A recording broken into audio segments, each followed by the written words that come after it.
ചിന്തയ്ക്ക് ആധാരമായിട്ട് എഴുതുന്നത്. 2-ാം അധ്യായം 12 മുതൽ 17 വരെയുള്ള വാക്യങ്ങൾ നമുക്ക് ഒരുമിച്ചൊന്ന് വായിക്കാം. ഇംഗ്ലീഷ് ബൈബിൾ ഉള്ളവർ ഇംഗ്ലീഷിൽ വായിക്കാം, മലയാളം ബൈബിൾ ഉള്ളവർ മലയാളത്തിലും വായിക്കാം. പെർഗമോസ് സഭയോടുള്ള ദൂത് ഒരുമിച്ച് വായിക്കാം. 12ാമത്തെ സഭയുടെ ദൂതൻ എഴുതുക. മൂർച്ചയേറിയ ഇരുവായിട്ടുള്ള വാളുള്ളവൻ അരുളി ചെയ്യുന്നു, നീ എവിടെ പാർക്കുന്നു എന്നും അത് സാത്താന്റെ സിംഹാസനം ഉള്ളതെന്നും ഞാൻ അറിയുന്നു. നീ എന്റെ നാമം മുഴുവൻ പിടിച്ചിരിക്കുന്നു. നിങ്ങളുടെ ഇടയിൽ സാത്താൻ പാർക്കുന്നിടത്ത് തന്നെ എന്റെ സാക്ഷിയും വിശ്വസ്തനുമായ അന്തിപ്പാസിനെ കൊന്ന കാലത്ത് പോലും നീ എന്നിലുള്ള വിശ്വാസം നിഷേധിച്ചിട്ടില്ല. എങ്കിലും നിന്നെക്കുറിച്ച് കുറഞ്ഞൊരു കുറ്റം പറവാറുണ്ട്. ഇസ്രായേൽ മക്കൾ വിഗ്രഹാർപ്പണം തിന്നേണ്ടതിനും ദുർനടപ്പ് ആചരിക്കേണ്ടതിനും അവരുടെ മുന്നിൽ ഇടർച്ച വെപ്പാൻ ബാലാക്ക് ഉപദേശിച്ചു കൊടുത്ത ജനയാന്റെ ഉപദേശം പിടിച്ചിരിക്കുന്നവർ അവിടെ നിനക്കുണ്ട്. ഔവണ്ണം നിക്കലോവിന്റെ ഉപദേശം കൈക്കൊള്ളുന്നവർ നിനക്കുണ്ട്. ആകയാൽ മാനസാന്തരപ്പെടുക, അല്ല ഞാൻ വേഗത്തിൽ വന്ന് എന്റെ വായിലെ വാളുകൊണ്ട് അവരോട് പോരാടും. ആത്മാവ് സഭകളോട് പറയുന്നത് എന്തെന്ന് ചെവിയുള്ളവൻ കേൾക്കട്ടെ. ജയിക്കുന്നവന് ഞാൻ മറഞ്ഞിരിക്കുന്ന മണ്ണ കൊടുക്കും. ഞാൻ അവന് വെള്ളക്കല്ലും ലഭിക്കുന്നവനല്ലാതെ ആരും അറിയാത്തതും ആ കല്ലിന്മേൽ എഴുതിയിരിക്കുന്നതുമായ പുതിയ പേര് കൊടുക്കും. സ്തോത്രം. പെർഗമോസ് സഭയോടുള്ള ദൂതാണ് നമ്മൾ വായിച്ച് കേട്ടത്. പെർഗമോസിലെ സഭ എന്ന് പറയുമ്പോൾ നമ്മൾ ഓരോ സഭകളെ കുറിച്ച് പഠിച്ചപ്പോൾ ആ സഭ സ്ഥിതി ചെയ്തിരുന്ന പട്ടണത്തെക്കുറിച്ച്, സിറ്റിയെക്കുറിച്ച് ഒരു ചെറിയ ഡിസ്ക്രിപ്ഷന് പഠിക്കുകയുണ്ടായി.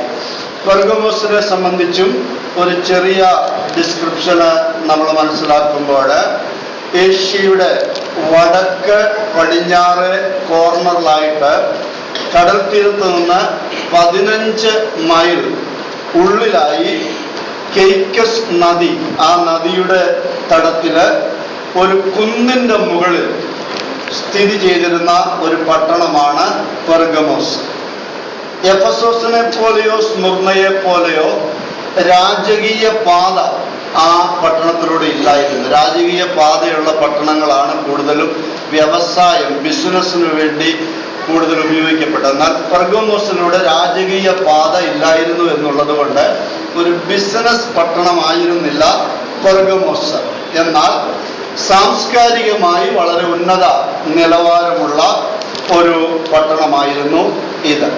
ഈ പട്ടണത്തിന്റെ, പെർഗമോസ് പട്ടണത്തിന്റെ ഒരു പ്രത്യേകത എന്ന് പറയുന്നത്, ഇവിടെ ഒരു വലിയ ലൈബ്രറി, വളരെ അറിയപ്പെട്ട, അന്നത്തെ കാലത്ത് അറിയപ്പെട്ട ഒരു ലൈബ്രറി ഉണ്ടായിരുന്നു, ഒരു പുസ്തകശാല. 2 ലക്ഷത്തിലധികം കയ്യെഴുത്തു പ്രതികൾ, ഇന്നത്തെ കാലത്ത് കയ്യെഴുത്ത് പ്രതികളാണ്, പ്രിന്റഡ് നോട്ട്സ് അല്ല, കയ്യെഴുത്ത് പ്രതികൾ. 2 ലക്ഷത്തിലധികം കയ്യെഴുത്തു പ്രതികൾ, manuscripts, more than 2 lakhs manuscripts collections were there in that library. So this library was very famous, and because of that library the city of Pergamum was very famous. ഈ library നിമിത്തമാണ് Pergamos പട്ടണം വളരെ അറിയപ്പെട്ടിരുന്നത്. ഇതുപോലെയുള്ള ഒരു പുസ്തകശാല ഉണ്ടായിരുന്നു. അതുപോലെ 2 പ്രശസ്തമായ ക്ഷേത്രങ്ങൾ, ടെമ്പിൾസ് ഈ പട്ടണത്തിലുണ്ടായിരുന്നു. 2 ക്ഷേത്രങ്ങൾ. ഒന്ന് യവനക്കാർ അല്ലെങ്കിൽ ഗ്രീക്കുകാര് ആരാധിച്ചു വന്ന ഇന്ദ്രദേവന്റെ ക്ഷേത്രമായിരുന്നു.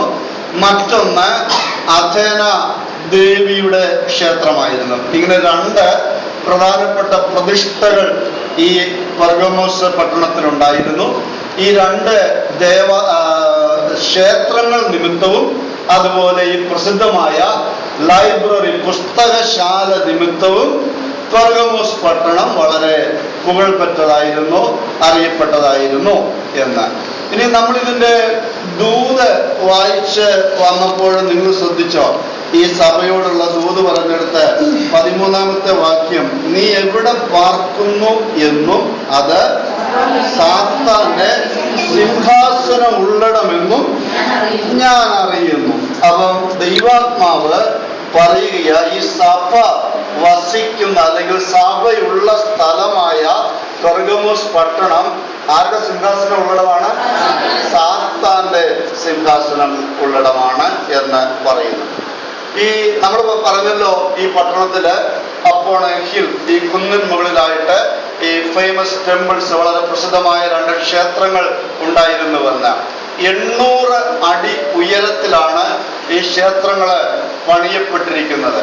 അതുകൊണ്ട് അതിന്റെ ജിയോഗ്രഫിക്കൽ, ഭൂമിശാസ്ത്രപരമായ പഠനം നടത്തുന്നവര് ഇതിനെ വ്യാഖ്യാനം ചെയ്യുമ്പോൾ അവർ പറയുന്നത്, ഈ പൊക്കപ്പുറത്ത്, പട്ടണം താഴെയാണ്, ഈ ഏറ്റവും മുകളിലാണ് ഈ ക്ഷേത്രം. അപ്പൊ മുകളില് ഈ 2 വലിയ പ്രതിഷ്ഠകളും അതിന്റെ ആരാധനയും ഉണ്ടായിരുന്നത് കൊണ്ട് സാത്താൻ അവിടെ കൊടികുത്തി വാഴുക. എവിടെയാ വാഴുന്നത്? അങ്ങ് മുകളിൽ വാഴുക. പട്ടണം അവിടെ കിടക്കുന്നു താഴെ. അപ്പൊ സഭ എവിടെയാ? താഴെ. സാത്താന്റെ വാഴ്ച മുകളില്. അങ്ങനെ ഒരു വ്യാഖ്യാനം അവിടെ വേദപണ്ഡിതന്മാർ കൊടുക്കുന്നുണ്ട്. അപ്പം അതുകൊണ്ടായിരിക്കാം ഈ പ്രയോഗം അവിടെ പറയുന്നത് എന്നാണ്. ഏതാ? നീ സാത്താന്റെ സിംഹാസനം ഉള്ളിടത്താണ് പാർക്കുന്നതെന്ന്. എന്നാൽ നമ്മള് മനസ്സിലാക്കണം, ഈ പെർഗമോസ് സഭയ്ക്ക് ദൂത് എഴുതുമ്പോൾ ഈ സാത്താന്റെ സിംഹാസനം എന്ന് പറയുമ്പോൾ ഞാൻ നേരത്തെ പറഞ്ഞിട്ടുണ്ട്, റോമ കൈസറെ ചക്രവർത്തിമാരെ ആരാധിക്കുന്ന രീതി ആ കാലത്ത് ഉണ്ടായിരുന്നു. ചക്രവർത്തി ആരാധന ആ കാലത്ത് ഉണ്ടായിരുന്നു. ഓരോ ചക്രവർത്തിമാരും ഭരണത്തിന് രംഗത്ത് വരുമ്പോൾ അവര് തങ്ങളെ ആരാധിക്കാൻ ജനത്തോട് എല്ലാ ചക്രവർത്തിമാരും അല്ല, ചിലരൊക്കെ ആവശ്യപ്പെടുമായിരുന്നു. അപ്പൊ ചക്രവർത്തി ആരാധനയുടെ ഒരു സമയം കൂടെ, ഒരു കാലഘട്ടം കൂടി ആയിരുന്നു പെർഗമോസിന്റെ കാലഘട്ടം. ആ കാലഘട്ടത്തിൽ ന്യായമായും ഇവരിൽ ചിലരെങ്കിലും അതിനോട് താല്പര്യമുള്ളവരായി തീർന്നിരിക്കാം. അതിനോടുള്ള ബന്ധത്തിലും ഈ പ്രയോഗം ഉപയോഗിച്ചിരിക്കാം എന്നാണ് നമുക്ക് മനസ്സിലാക്കാൻ കഴിയും. താഴോട്ട് വരുമ്പോൾ കുറച്ചുകൂടി ഡീറ്റെയിൽ ആയിട്ട് മനസ്സിലാക്കാൻ കഴിയുന്നുണ്ട്. ഓക്കെ, സഭയ്ക്കുള്ള ദൂത് തുടങ്ങുന്നത് ശ്രദ്ധിക്കൂ. മോനെ വായിച്ച് Bibin verse 12. Write this letter to the angel of the church in Pergamum. This is the message from the one with the sharp two-edged sword. From the one, the message comes from the one who has a sharp two-edged sword.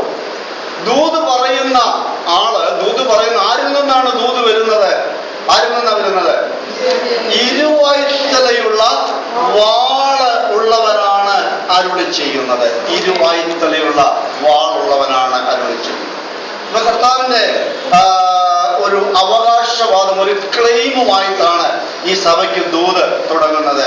യേശു ഈ സഭയോട് സംസാരിക്കുമ്പോൾ കർത്താവ് അവിടെ വെളിപ്പെടുന്നത് ഇരുവായ്ത്തലയുള്ള വാള് ഉള്ളവനായിട്ടാണ്. Okay, നമ്മളിത് നേരത്തെ കണ്ടു, മുൻപും ഇതിനെക്കുറിച്ച് ചിന്ത വന്നിട്ടുണ്ട്. പിന്നെ നമുക്കറിയാവുന്ന കാര്യമാണ്. ഇതിനെക്കുറിച്ച് ഏറ്റവും സിമ്പിൾ ആയിട്ടുള്ള എക്സ്പ്ലനേഷൻ എന്ന് പറഞ്ഞാൽ ടു-എഡ്ജ്ഡ് സോർഡ് എന്ന് പറയുമ്പോൾ ഹീബ്രൂസ് ചാപ്റ്റർ 4:12, എബ്രായ ലേഖനം 4:12 ദൈവത്തിന്റെ വചനം ജീവനും ചൈതന്യമുള്ളതും ഇരുവായ്ത്തലയുള്ള ഏത് വാളിനേക്കാളും മൂർച്ച. അപ്പൊ ദൈവത്തിന്റെ വചനത്തിന്റെ ശക്തി അവിടെ ന്യായമായിട്ടും വെളിപ്പെടുന്നു എന്ന് നമുക്ക് മനസ്സിലാക്കാനായിട്ട് കഴിയും.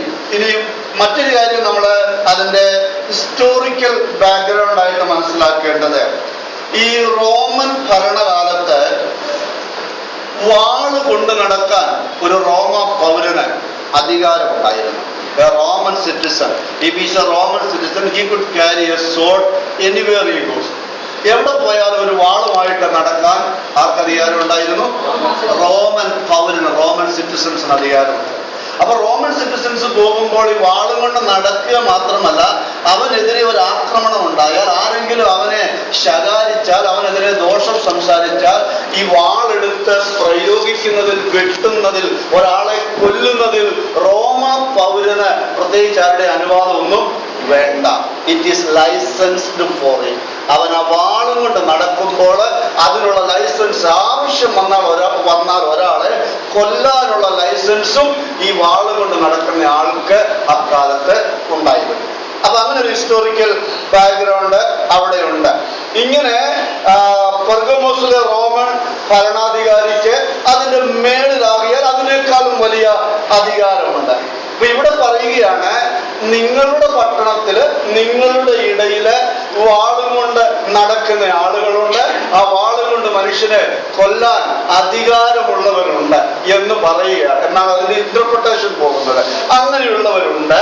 എന്നാൽ ഈ പട്ടണത്തിൽ അങ്ങനെയുള്ളവർ ഉള്ളപ്പോഴും ദൈവത്തിന്, കർത്താവിന്, ഉയർത്തെഴുന്നേറ്റ ക്രിസ്തുവിന് അവരോട് പറയാനുള്ളത്, നിന്റെ ആളുകൾ, നിന്റെ ഇടയിൽ നടക്കുന്ന ആളുകൾ വാളും കൊണ്ട് നടക്കുന്നെങ്കിലും സാക്ഷാൽ അധികാരം എനിക്കാണ്. ഞാനാണ് അധികാരമുള്ളവന്. എന്റെ വായിലെ വാള് ഇരുവായത്തിലുള്ള വാളിന്റെ അധികാരം വേറെ ഒരു വാളിനും ഇല്ല. ആരെല്ലാം ലൈസൻസ് ഉള്ളത് കൊണ്ട് നടന്നാലും, ആരെല്ലാം അധികാരത്തിൻ്റെതാണെന്ന് പറഞ്ഞ് നടന്നാലും എനിക്കുള്ള അധികാരം മറ്റാർക്കുമില്ല. അത് നമുക്കൊരു ദൂരായിരുന്നില്ല. ആരെല്ലാം നമുക്കെതിരെ എന്തെല്ലാം പറഞ്ഞാലും, ശത്രു ഏതെല്ലാം പോർവിളികൾ നമുക്കെതിരെ ഉയർത്തിയാലും, പിശാച് എന്തെല്ലാം അധികാരം നമ്മളോട് കാണിച്ചാലും, ദൈവവേദന ഇന്ന് രാത്രി ഓർക്ക് അധികാരമുള്ള ഒരുവൻ ഉയർത്തി, പരമാധികാരിയായ ഒരുവൻ ഉയർത്തിയുണ്ട്. അവൻ അനുവദിക്കാതെ നമ്മെ തൊടാൻ ആർക്കും. പെർഗമോസിലെ വിശ്വാസികളോട് പറയുകയാണ്, ഇതാണ് അതുകൊണ്ട് അതാണ് ആ വാളിന്റെ ഉപയോഗത്തെ, ഇരുവായ്ത്തലയുള്ള വാളുള്ളവൻ, ഇവരെക്കാളൊക്കെ ശക്തനായ ഇരുവായ്ത്തല വാളുള്ള കർത്താവാണ് അരുളി ചെയ്യുന്നത്. സാത്താന്റെ അധികാരത്താൽ റോമ ഗവൺമെന്റ് ശക്തമാണെങ്കിലും ഉയർത്തെഴുന്നേറ്റ ക്രിസ്തു പറയുന്നു, ഞാൻ അവരെക്കാളെല്ലാം ശക്തനാണ്. ആമേൻ. നമ്മുടെ കർത്താവ് ഉയർത്തെഴുന്നേറ്റ് വരാതിരിക്കാനായിട്ട് യഹൂദന്മാരോട് കൂട്ടുനിന്ന് അവരുടെ പ്രേരണയാല് യേശുവിന്റെ കല്ലറയ്ക്ക് ഇമ്പീരിയൽ സീൽ വെച്ചവരാരാ? റോമൻ ഗവൺമെന്റ് ഇവരാ വെച്ചത്. ഇവർക്ക് അധികാരം വർഷങ്ങളായിട്ടുള്ളതാണ്, ഇപ്പോഴും ഉണ്ട്. ഇവിടെയും അവർ അധികാരം കൊണ്ട് നടക്കുകയാണ്. പക്ഷെ കർത്താവ് പറയുന്നത്, സ്തോത്രം, നിന്റെ ഇമ്പീരിയൽ സീലും നിന്റെ പരിപാടിയും അധികാരവും ഒക്കെ ഉണ്ട്, എന്നാൽ ഇതൊന്നും ദൈവശക്തിയുടെ മുൻപിൽ വില പോകുന്നില്ല. പരമാധികാരമുള്ള ഒരു കർത്താവായിട്ടാണ് ഇവിടെ പെർഗമോസ് സഭയോട് കർത്താവ് ഇടപെടുന്നത്. സ്തോത്രം. ഇനി സാത്താന്റെ സിംഹാസനം എന്നൊരു പ്രയോഗം അവിടെ വരും. നീ എവിടെ പാർക്കുന്നു എന്നും വേഴ്സ് 13. അത് സാത്താന്റെ ഓക്കെ. സോ വായിച്ചവന് verse 13. I know that you live in the city where Satan has his throne. Where Satan has his throne. I know the place where you live, and there Satan has his throne.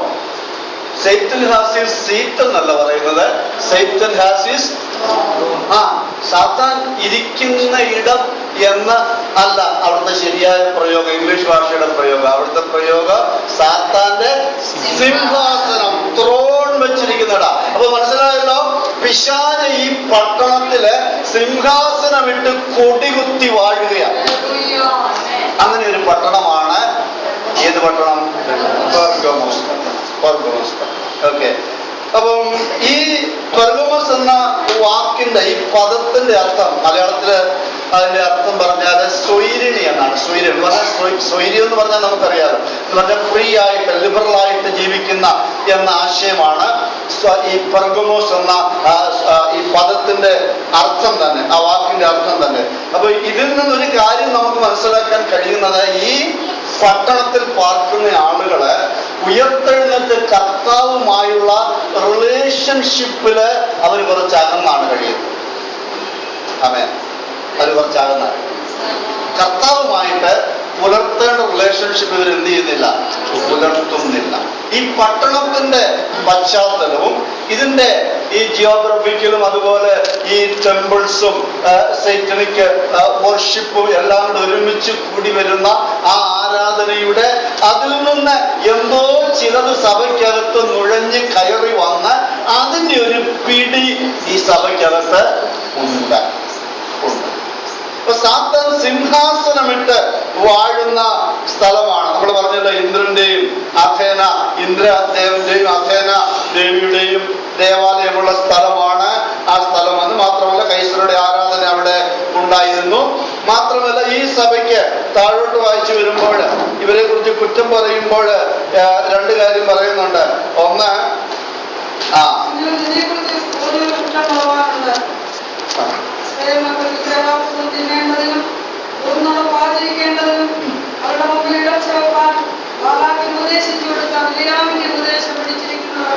ബാലാക്കിന് ഉപദേശിച്ചു കൊടുത്ത ബിലയാമിന്റെ ഉപദേശക്കാരുണ്ട് എന്ന് അവിടെ പറയുന്നു.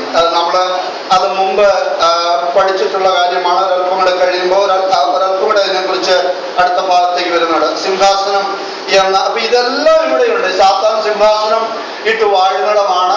അതിൻ്റെ ഇടയ്ക്ക് സഭയ്ക്കകത്തേക്ക് എന്തും കൂടെ കയറിയിട്ടുണ്ട്, ബിലയാമിന്റെ ഉപദേശങ്ങളെ കയറിയിട്ടുണ്ട്. അപ്പൊ totally it's a confused stage. ആകപ്പാട് ഒരു ആശയക്കുഴപ്പത്തിന്റെ മധ്യത്തിലാണ് ഏത് സഭ കഴിയുന്നത്, പെർഗമോസ് സഭ കഴിയുന്നത്. ഓക്കെ, ഇനിയും ഈ സിംഹാസനം ഇവിടെ എന്ന് പറയുന്ന ഈ പദം, കർത്താവ് ഇവിടെ ഉപയോഗിച്ചിരിക്കുന്ന പദം നീ പാർക്കുന്ന ഇടം.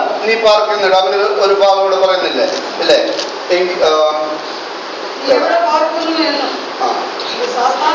അതെ, 12-ാമത്തെ വാക്യത്തിൽ നീ ഇവിടെ പാർക്ക സാത്താന സിംഹാസനം ഉള്ളിടമെന്ന് ഞാൻ അറിയുന്നു. അപ്പം നീ പാർക്കുന്ന ഇടം, നീ പാർക്കുന്ന ഇടം എന്നതിന് നമ്മള് ഗ്രീക്ക് ഭാഷയില് രണ്ട് പ്രയോഗം.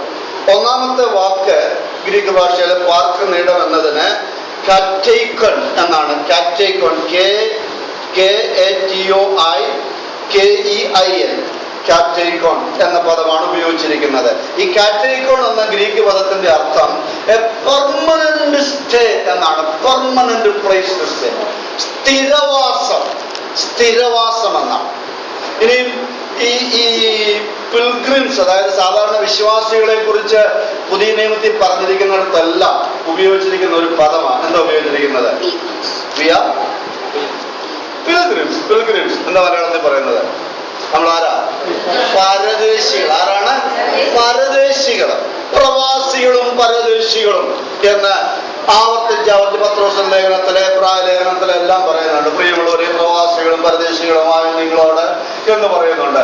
സംയുക്തക്കാരൻ 119 പറയുന്നുണ്ട്, ഞാൻ പരദേശിയായി പാർക്കുന്ന വീട്ടിൽ നിന്റെ ചട്ടങ്ങളെല്ലാം കിട്ടും. അപ്പൊ നമ്മൾ പരദേശികളാണ്. ദൈവമക്കൾ ഭൂമിയിലെ പരദേശികളാണ്. അപ്പൊ പരദേശി എന്ന പദത്തിന്, ആ വാക്കിന് ഉപയോഗിച്ചിരിക്കുന്ന ഗ്രീക്ക് പദം പരോയിക്കൻ എന്നാണ്. പരോയിക്കൻ, PARAOIKEN. ഈ രണ്ട് പദത്തിന്റെയും വ്യത്യാസം, കാറ്റൈക്കൻ എന്ന പദം സ്ഥിരവാസം, പെർമനന്റ് പ്ലേസ് എന്നാണ്. എന്നാൽ പരോയിക്കൻ എന്ന വാക്കിന്റെ അർത്ഥം പിൽഗ്രിം, സൊജേണർ, പരദേശി. പരദേശി എന്ന് പറയുമ്പോൾ ഇവിടെ എന്തല്ല, ആരല്ല? സ്ഥിരവാസി അല്ല, സ്ഥിരവാസം അല്ല. സ്തോത്രം. അത് നമ്മൾ എപ്പോഴും ദിവസം ഒരു പ്രാവശ്യം ഒന്ന് ഓർക്കണം കേട്ടോ. അത് ഓർക്കുന്നത് നല്ലതാണ്. ഞാനിവിടെ ആരല്ല? സ്ഥിരവാസി അല്ല, ഞാനിവിടെ സ്ഥിരവാസിയല്ല. സ്തോത്രം. 50, 60, 70, 70 ഏറെയായ 80 നീളുമായ സത നിലച്ചാൽ കഷ്ടത. അത് കഴിഞ്ഞാൽ ഞാൻ ഇവിടം വിട്ട് പോകണം. This is not my permanent place. I'm not going to stay here permanently. ഞാനിവിടെ സ്ഥിരമായി പാർക്കുന്നവനല്ല, സ്ഥിരമായി പാർക്കാനുള്ള വ്യക്തിയല്ല. എന്റെ വാസസ്ഥലം ഇവിടമല്ല, നിത്യതയാണ്. ആമേൻ. ആ ചിന്ത നമ്മ എപ്പോഴും ഗൗരവമായി ഭരിക്കണം. അതുകൊണ്ട് ഇവിടെ പറയുമ്പോൾ ഈ പദം ഉപയോഗിച്ചിരിക്കുന്നത് ഈ പരൈക്കോൺ അല്ലെങ്കിൽ ഈ പിൽഗ്രിം എന്ന പദമല്ല നീ പാർക്കുന്നിടം എന്നിടത്ത്. ഈ സാത്താന സിംഹാസനം എന്നിടത്ത് ഉപയോഗിച്ചിരിക്കുന്ന മറ്റേ പദമാണ്. എന്ന് പറഞ്ഞാൽ സാത്താൻ ഇവിടെ എന്ത് ചെയ്തിരിക്കുക? ഇപ്പം സ്ഥിരതാമസമാക്കിയിരിക്കുകയാണ്. സ്ഥിരതാമസം. ഒരു പിൽഗ്രിമിനെ പോലെയല്ല, ഒരു പരദേശിയെ പോലെയല്ല, വന്നു പോകുന്ന ആളായിട്ടല്ല, പുള്ളി ഇവിടെ അങ്ങ് സ്ഥിരതാമസമാക്കിയിരിക്കും. അങ്ങനെയുള്ള ഒരു സാഹചര്യത്തിലാണ് ഇവര് ജീവിക്കുന്നത്. സ്തോത്രം. ഈ പശ്ചാത്തലത്തില് പെർഗമോസിലെ വിശ്വാസികൾക്ക് അവർ ഈ ലോകത്തിലായിരിക്കുമ്പോൾ അവർക്ക് ന്യായമായിട്ട് ഒരു സ്ഥിര വാസസ്ഥലമുണ്ട്. നമുക്കും ഉണ്ട്. നമുക്കൊക്കെ ഇവിടെയാണെങ്കിലും ഇനിയിപ്പോൾ വാടകയ്ക്കാണ് താമസിക്കുന്നെങ്കിലും നമ്മൾ താമസിക്കുന്ന അത്രയും കാലം നമ്മുടെ സ്വന്തം എന്ന പോലെ നമ്മൾ കഴിയുന്നു. സ്വന്തം ആണെങ്കിൽ പോലും ഇതൊന്നും നമ്മുടെ സ്വന്തം അല്ലതാനും. നമ്മൾ കാശും കൊടുത്ത് പൈസ അടച്ച് ബാങ്ക് ലോൺ കൊടുത്ത് 10, 20, 30 വർഷമൊക്കെ അടുത്തടുത്ത് നാടുകൂട്ടിച്ച് പണിയെടുത്ത് കഷ്ടപ്പെട്ട് ഇതെല്ലാം ഉണ്ടാക്കി നമ്മുടെ പേരിൽ പത്രവും പേപ്പറും ഒക്കെ ആണെന്ന് പറഞ്ഞാലും ഇതൊന്നും നമ്മുടേത് അല്ല. ഇതെല്ലാം ഗവൺമെന്റിന്റെ റൂളർഷിപ്പിന്റെ. അതുകൊണ്ട് നമുക്ക് കനിഞ്ഞ് കാശ് കൊടുത്ത് ഇങ്ങോട്ട് തരുന്നെന്നുള്ളൂ, എഴുതിക്ക് തരുന്നെന്നുള്ളതേ ഉള്ളൂ. ഇതൊക്കെ ഇന്നും നാളെയും നമ്മുടെ കൈവിട്ടു പോകുന്നു. അപ്പൊ നമ്മളിവിടെ സ്ഥിരവാസികളല്ല. നമ്മൾ ആ കാഴ്ചപ്പാട് പ്രാപിച്ചത് കൊണ്ടാണ് അബ്രഹാമിനെ കുറിച്ച് പറയുന്നത്. എന്താ പറയുന്നത് അറിയാവോ? വിശ്വാസത്താൽ അബ്രഹാം കൂടാരങ്ങളിൽ പാർത്തിട്ട് ദൈവം ശില്പിയായി നിർമ്മിച്ചതും അടിസ്ഥാനമുള്ളതുമായ ഒരു നഗരത്തിനായി സ്തോത്രം. മെസപ്പൊട്ടോമിയൻ സംസ്കാരത്തില് ആ കൾച്ചറിൽ ജീവിച്ച അബ്രഹാമിനെ കുറിച്ച് നമ്മൾ വായിച്ചിട്ടില്ലേ? എത്ര പ്രാവശ്യം എടുത്തു പറയുന്നത് he was very rich, ബഹുസമ്പന്നൻ. വെറും സമ്പന്നൻ എന്നല്ല, ബഹുസമ്പന്നൻ. അവന്റെ വീട്ടിലുള്ള ദാസിദാസന്മാരുടെ കണക്ക്, അതുപോലെ ഒട്ടകങ്ങൾ, മറ്റ് മൃഗസമ്പത്ത്, ഇതെല്ലാം കൂടെ പറഞ്ഞ ഒടുവിൽ വന്നിട്ട് ദേശത്തിന് ഇവരെ എന്ത് ചെയ്യാൻ പറ്റുന്നില്ല, വഹിക്കാൻ പറ്റാത്ത നിലയിൽ അത്ര വലിയ സമ്പന്നനായിരുന്നു. ഈ മെസപ്പൊട്ടോമിയൻ സംസ്കാരത്തിൽ ജീവിച്ച അബ്രഹാമിന് നല്ലൊരു പട്ടണം പണിയാനുള്ള ആസ്തിയുണ്ട്. ഒരു വലിയ വീട് പണിയാനല്ല, ഒരു പട്ടണം പണിയാനുള്ള ആസ്തിയുണ്ട് അബ്രഹാമിന്. പക്ഷെങ്കിൽ ഒരു സ്ഥലത്ത് നിന്ന് വേറെ സ്ഥലത്തോട്ട് ഇതിനെല്ലാം തെളിയിച്ച് പോയിക്കൊണ്ടിരിക്കുകയാണ്. He was moving from place to place. എബ്രായ ലേഖന കർത്താവ് ആത്മാവിൽ പറയുന്നു, അബ്രഹാമിന്റെ അകത്തൊരു ചിന്ത കയറി, ഞാൻ ഇവിടുത്തുകാരനല്ല, ഞാൻ ഇവിടെ സ്ഥിരം നിൽക്കേണ്ടവനല്ല, എന്റെ ദൈവം എനിക്ക് വേണ്ടി ശില്പിയായി നിർമ്മിച്ച അടിസ്ഥാനമുള്ള ഒരു നഗരം. Amen. All that you make, all that you think strong in this world will shake one. Amen. Will shake one. You know, അമേരിക്കയുടെ ഭയങ്കര അഭിമാനം ആയിരുന്നു എന്ത്? World trade, twin towers, world trade. അത് തകരുന്നതിന് മുൻപും കാണാൻ ദൈവം എനിക്ക് ഭാഗ്യം തന്നിട്ടുണ്ട്. അത് തകർന്നു കഴിഞ്ഞിട്ടും ഞാൻ അവിടെ പോയി കാണാനിടയായിട്ടുണ്ട്. അത് തകർന്ന നിന്ന സ്ഥലം ആദ്യം കണ്ടിട്ട് പിന്നെ കാണുന്നവർക്ക് അതിന്റെ സീരിയസ്നെസ് മനസ്സിലാവുള്ളൂ. അതിനെ നേരിട്ട് കണ്ടിട്ട് പിന്നെ ഇപ്പൊ കാണും. ഇപ്പൊ വലിയ അത് രണ്ടും നിന്ന രണ്ട് സ്ഥാനങ്ങളായിട്ട് വലിയ ടാങ്ക് പോലെ കെട്ടി ഇട്ടിട്ട് അതിന്റെ മുകളിൽ ഇത് തകർന്നപ്പോൾ അവരുടെ റെക്കോർഡ് അനുസരിച്ച് അവർക്ക് കിട്ടിയ പേരുകൾ, ആരെല്ലാം അവിടെ മരിച്ചു എന്നുള്ള ആ റെക്കോർഡ് അനുസരിച്ചുള്ള പേരുകൾ മുഴുവൻ അവിടെ ഈ മാർബിളില് കൊത്തിവെച്ചിട്ടുണ്ട്. അതിന്റെ പേര് നമ്മൾ വായിക്കാൻ തുടങ്ങി ഒരു ദിവസം മുഴുവൻ വായിച്ചാൽ അതുപോലെ ഉള്ള ഒരു സ്ഥലമായിട്ട് കാഴ്ചവെച്ച ആളുകളിൽ നിന്ന് ധാരാളം ആയിരക്കണക്കിന് ആളുകൾ വന്ന് കാണുന്ന ഒരു സ്ഥലമായിട്ട് അത് ഇപ്പോഴെ മാറിയിരിക്കുക. ഇനി അത് പണിയുമെന്നാണ് അമേരിക്കയ്ക്ക് അതൊരു പ്രസ്റ്റീജ് ഇഷ്യൂ ആയതുകൊണ്ട് അവരത് വീണ്ടും അതിനേക്കാളും കുറച്ചുകൂടെ മെച്ചമായിട്ട് പണിയും എന്നൊക്കെയാണ് പറയുന്നത്. അത് പണിയുമെന്ന് അമേരിക്ക പറഞ്ഞ അടുത്ത 1 മണിക്കൂറിനുള്ളിൽ തന്നെ മറ്റേ കൂട്ടർ പറഞ്ഞ് പണിത അടുത്തത് പിന്നെ ഞങ്ങൾ ഇടിച്ച് താഴെയിടുമെന്ന് പറഞ്ഞു വെച്ചിരിക്കുന്നു. സോ ലോകത്ത് മനുഷ്യർ ഏറ്റവും കൂടുതൽ വലിയ അടിസ്ഥാനമുള്ളതെന്നും ഭയങ്കര സ്ട്രോങ് എന്നും വലിയ ആർക്കിടെക്റ്റും വലിയ എഞ്ചിനീയർമാരെ കൊണ്ടൊക്കെ പണിയിക്കുന്നതെന്നും ഒക്കെ നമുക്ക് തോന്നുന്നതെല്ലാം എന്ത് സംഭവിക്കുന്നതാണ്? ഇളകുന്നതാണ്. ഇതിനെല്ലാം ഇളക്കം തട്ടുന്നതാണ്. ഇളകാത്തതൊന്ന് വരാൻ പോകുന്നതേ ഉള്ളൂ. അതിന്റെ യോഗ്യതക്കാരാണ് നാം, അതിന്റെ അവകാശികളായി തീരാനാണ് നമ്മെ വിളിച്ചിരിക്കുന്നത്. അതുകൊണ്ട് നമ്മുടെ ഹൃദയം സന്തോഷിക്കണം. കാരണം ഞാൻ, എന്റെ ദൈവമാണ് എന്റെ വീടിന്റെ ശില്പി, തമ്പുരാൻ ശില്പിയായി നിർമ്മിച്ച, ആർക്കും ഇളക്കാൻ പറ്റാത്ത, സ്തോത്രം, ഒരു പ്ലെയിനും വന്ന് ഇടിച്ചു കയറാത്ത, ഒരു ബോംബിലും ഒന്നും ചെയ്യാൻ പറ്റാത്ത, ആമേൻ, ഒരു എക്സ്പ്ലോഷനിലും ആടി ഉലയാൻ കഴിയാത്ത ഒന്നാ ദൈവം എനിക്ക് വേണ്ടി ഒരു. ഇവിടെ ഈ പട്ടണത്തെ കുറിച്ച് പറയുന്നിടത്ത് അവർക്ക് അവിടുത്തെ വലിയ 2 ക്ഷേത്രങ്ങൾ വളരെ അഭിമാന സ്തംഭമായിട്ടുണ്ടായിരുന്നു. ആ ക്ഷേത്രത്തെ കുറിച്ചൊക്കെ വലിയ എക്സ്പ്ലനേഷൻ ഉണ്ട്. വലിയ സ്തൂപിക രൂപത്തിൽ വലിയ സ്തൂപം പോലെയുള്ള മലമുകളിലെ ക്ഷേത്രമാണ്, അത് ഒത്തിരി അട്രാക്റ്റീവാണ് എന്നൊക്കെ അതിനെ കുറിച്ചെല്ലാം പറയുന്നുണ്ട്. അതിന്റെ നിലനിൽപ്പ് കാര്യങ്ങളെല്ലാം പറയുന്നുണ്ട്. എന്നാൽ ഇവിടെ പറയുന്നു, സ്തോത്രം, പെർഗമോസ് വിശ്വാസികളോടും പറയുക, ഇവിടെ നിനക്ക് സ്ഥിരമായിട്ട് താമസിക്കാനുള്ള ഒന്നുമാണ്. സ്തോത്രം, ഒരു സ്ഥിരവാസമുള്ള ആളായിട്ടല്ല നീ നിന്നെ ഭൂമിയിൽ കാണേണ്ടത്, മറിച്ച് ഞാൻ ഇവിടെ ഒരു പരദേശിയാണെന്ന് എപ്പോഴും ഓർക്കണം. അതാണ് ഇവിടെ നമ്മോട് പറയുന്ന മെസ്സേജ്. ഓക്കെ, ഇപ്പൊ എവിടെയായാലും ഒരു ദൈവത്തിന്റെ പൈതലിന്, സ്തോത്രം, ഉള്ള സാഹചര്യത്തിൽ നിന്ന് ഓടിപ്പോവുകയല്ല ദൈവം ആഗ്രഹിക്കുന്നത്. നമ്മെ ആക്കിയിരിക്കുന്നിടത്ത് നിന്ന് യാഥാർത്ഥ്യങ്ങളെ നമ്മൾ ഫേസ് ചെയ്യുകയാണ് ദൈവം. കഴിഞ്ഞ ബുധനാഴ്ച നമ്മൾ കോട്ടയം ചിന്തിച്ച് നിങ്ങൾ ഓർക്കുന്നുണ്ടല്ലോ. സ്തോത്രം. ചിറക് മുളച്ച് ഓടിപ്പോകാൻ ഒരു എസ്കേപ്പിസം അല്ല ദൈവം ഭക്തനെ കുറിച്ച് ആഗ്രഹിക്കുന്നത്. മറിച്ച് face the reality, face, take the challenges. നമുക്കെതിരെ വരുന്ന വെല്ലുവിളികളെ സധൈര്യം ഏറ്റെടുക്കാൻ നമ്മൾ തയ്യാറാകണം. ഓടിപ്പോകുന്നത് കൊണ്ട് പ്രശ്നത്തിന് പരിഹാരമാകുന്നില്ല. സ്തോത്രം. കർത്താവിന്റെ കൃപയിൽ ആശ്രയിച്ച് അതിനെ ഫേസ് ചെയ്യുന്നതാണ് വിജയം. ഇവിടെ ഇവരോട് അതാണ് പറയുന്നത്. ഇനി നമുക്ക് അടുത്ത ഭാഗത്തിലേക്ക് വരാം.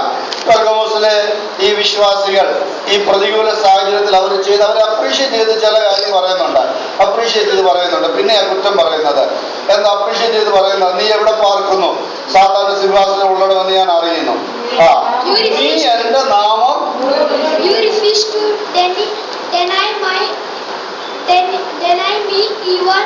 Okay. You refuse to deny me. You hold my name. നീ എന്റെ നാമത്തെ എന്ത് ചെയ്തിരിക്കുക? മുറുകെ പിടിക്കുക. ഓക്കെ. ഈ പിടിക്കുക എന്ന് പറഞ്ഞാലും മുറുകെ പിടിക്കുക എന്ന് പറഞ്ഞാൽ രണ്ടാന്ന് നിങ്ങൾക്കറിയാം. പിടുത്തം നമുക്കറിയാം, എങ്ങനെ വേണമെങ്കിലും പിടിക്കാം. പക്ഷെങ്കില് മുറുകെ പിടിക്കാം. ചില ആളുകളൊക്കെ ക്ഷയിക്കാനൊക്കെ തരുമ്പോഴേ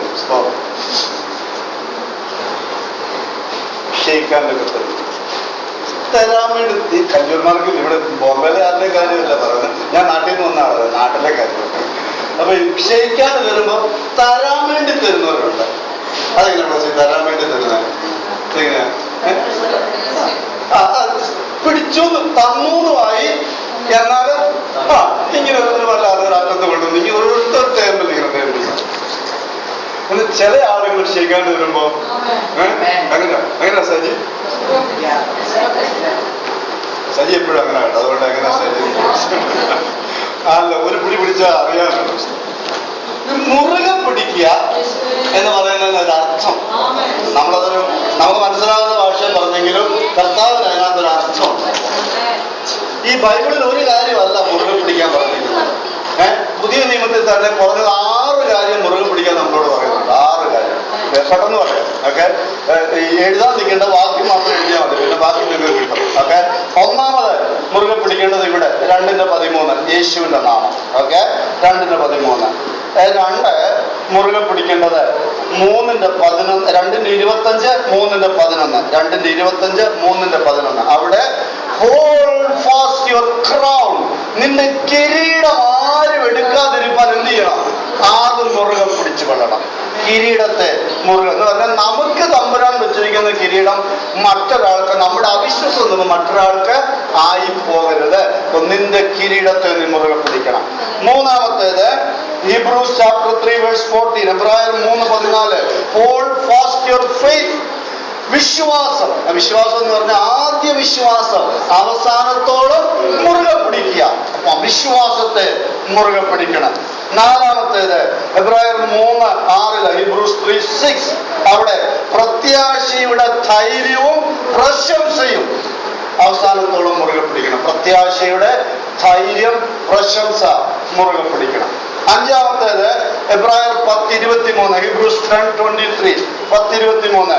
പ്രത്യാശയുടെ സ്വീകാര്യം മുറുകെ പിടിക്കണം. ആറാമത്തേത് 1 തിമോത്തിയോസ് 5:21 1 Timothy 5:21 1 തിമോത്തിയോസ് 5:21. സകലവും ശോധന ചെയ്ത് നല്ലത് മുറുകെ പിടിക്കണം. സോ പുതിയ നിയമത്തിൽ തന്നെ നമ്മളോട് 6 കാര്യം മുറുകെ പിടിക്കാൻ പറയും. 6 കാര്യം. മുറുകെ പിടിക്കുക എന്ന വാക്കിന് അതിൻ്റെതായ അർത്ഥമുണ്ട്. സ്തോത്രം. നമ്മള് ജീവിതത്തില് കർത്താവുമായുള്ള നമ്മുടെ ബന്ധത്തില് ദൈവമക്കൾ എന്നതിൽ, വിശ്വാസികൾ എന്ന നിലയിൽ, നമ്മുടെ ആത്മീയ ജീവിതത്തിന്റെ ആ റിലേഷൻഷിപ്പില് സ്തോത്രം നാം ചിലതിനെ മുറുകെ പിടിച്ചേ പറ്റും. ലൂസായിട്ട് നമുക്ക് വിടാൻ പറ്റില്ല, ലൂസാക്കാൻ പറ്റില്ല. ചില കാര്യങ്ങളെ ലൂസായി കാണരുത്, അതിനെ കാഷ്വലായിട്ട് കാണരുത്. ആത്മീയ വിഷയത്തില് മിക്കവാറും എല്ലാറ്റിനെയും എങ്ങനെ കാണണം? Serious. So you need to hold on, hold strongly. മുറുകെ പിടിക്കുക. ആമേൻ. വിശ്വാസം മുറുകെ പിടിക്കേണ്ടതാ, പ്രത്യാശ മുറുകെ പിടിക്കേണ്ടതാ, ആത്മീക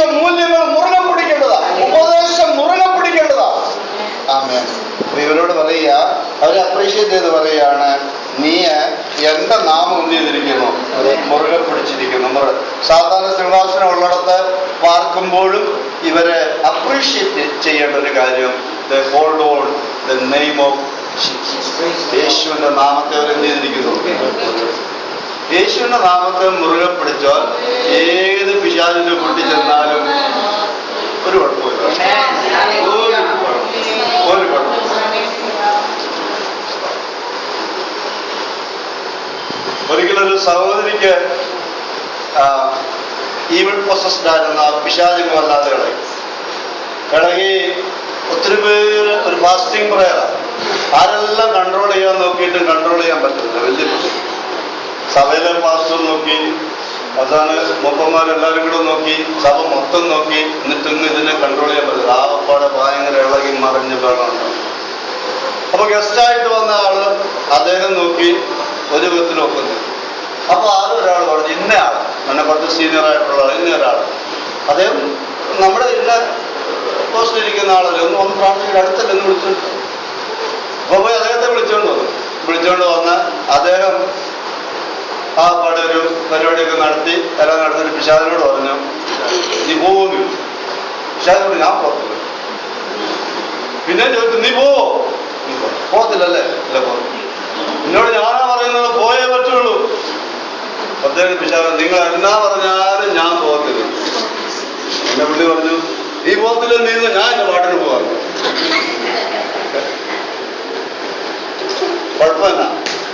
എന്താ കുഴപ്പം? യേശുവിന്റെ നാമത്തെ ഉപയോഗിക്കാനുള്ള അധികാരമില്ലാത്ത, യേശുവിന്റെ നാമത്തെ അധികാരത്തോടെ ഉപയോഗിച്ചാൽ ആ നാമത്തിന് മുൻപിൽ നിൽപ്പാൻ ഒരു ശക്തി. ആമേൻ. ഞാൻ പണ്ട് നമ്മുടെ ഏതോ മീറ്റിങ്ങിന് പറഞ്ഞിട്ടുണ്ട്, എന്നെ സംബന്ധിച്ച ദൈവം എന്നെ ഏൽപ്പിച്ചു എന്ന എനിക്ക് നല്ല ഉറപ്പുള്ള ഒരു ശുശ്രൂഷ മാത്രമേ ഞാൻ ചെയ്തിട്ടുള്ളൂ. കർത്താവ് എന്നെ ഏൽപ്പിച്ചു എന്ന് എനിക്ക് നിശ്ചയമില്ലാത്ത ഒന്നിനകത്തും ഞാൻ കയറി ഏറ്റ് ചെയ്യത്തില്ല.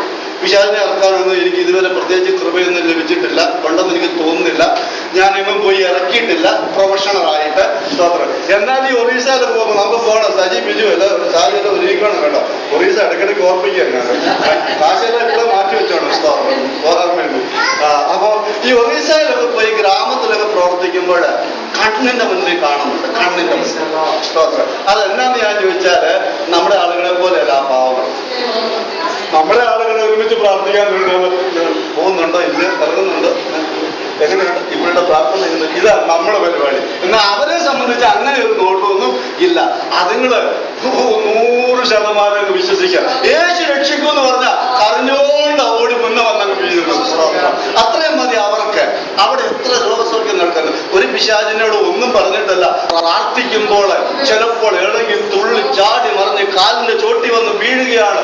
നമ്മൾ പ്രാർത്ഥിച്ചു കഴിയുമ്പോൾ പ്രത്യേകിച്ച് ശാസിക്കാനും വത്സിക്കാനും മുടിക്കുത്തിന് പിടിക്കാനും ഒന്നും പോകുന്നില്ല. പക്ഷെ പ്രാർത്ഥിച്ചു കഴിയുമ്പോൾ സൗഖ്യം പ്രാപിച്ച് എഴുന്നേൽക്കുന്നൊക്കെ കണ്ടിട്ടുണ്ട്.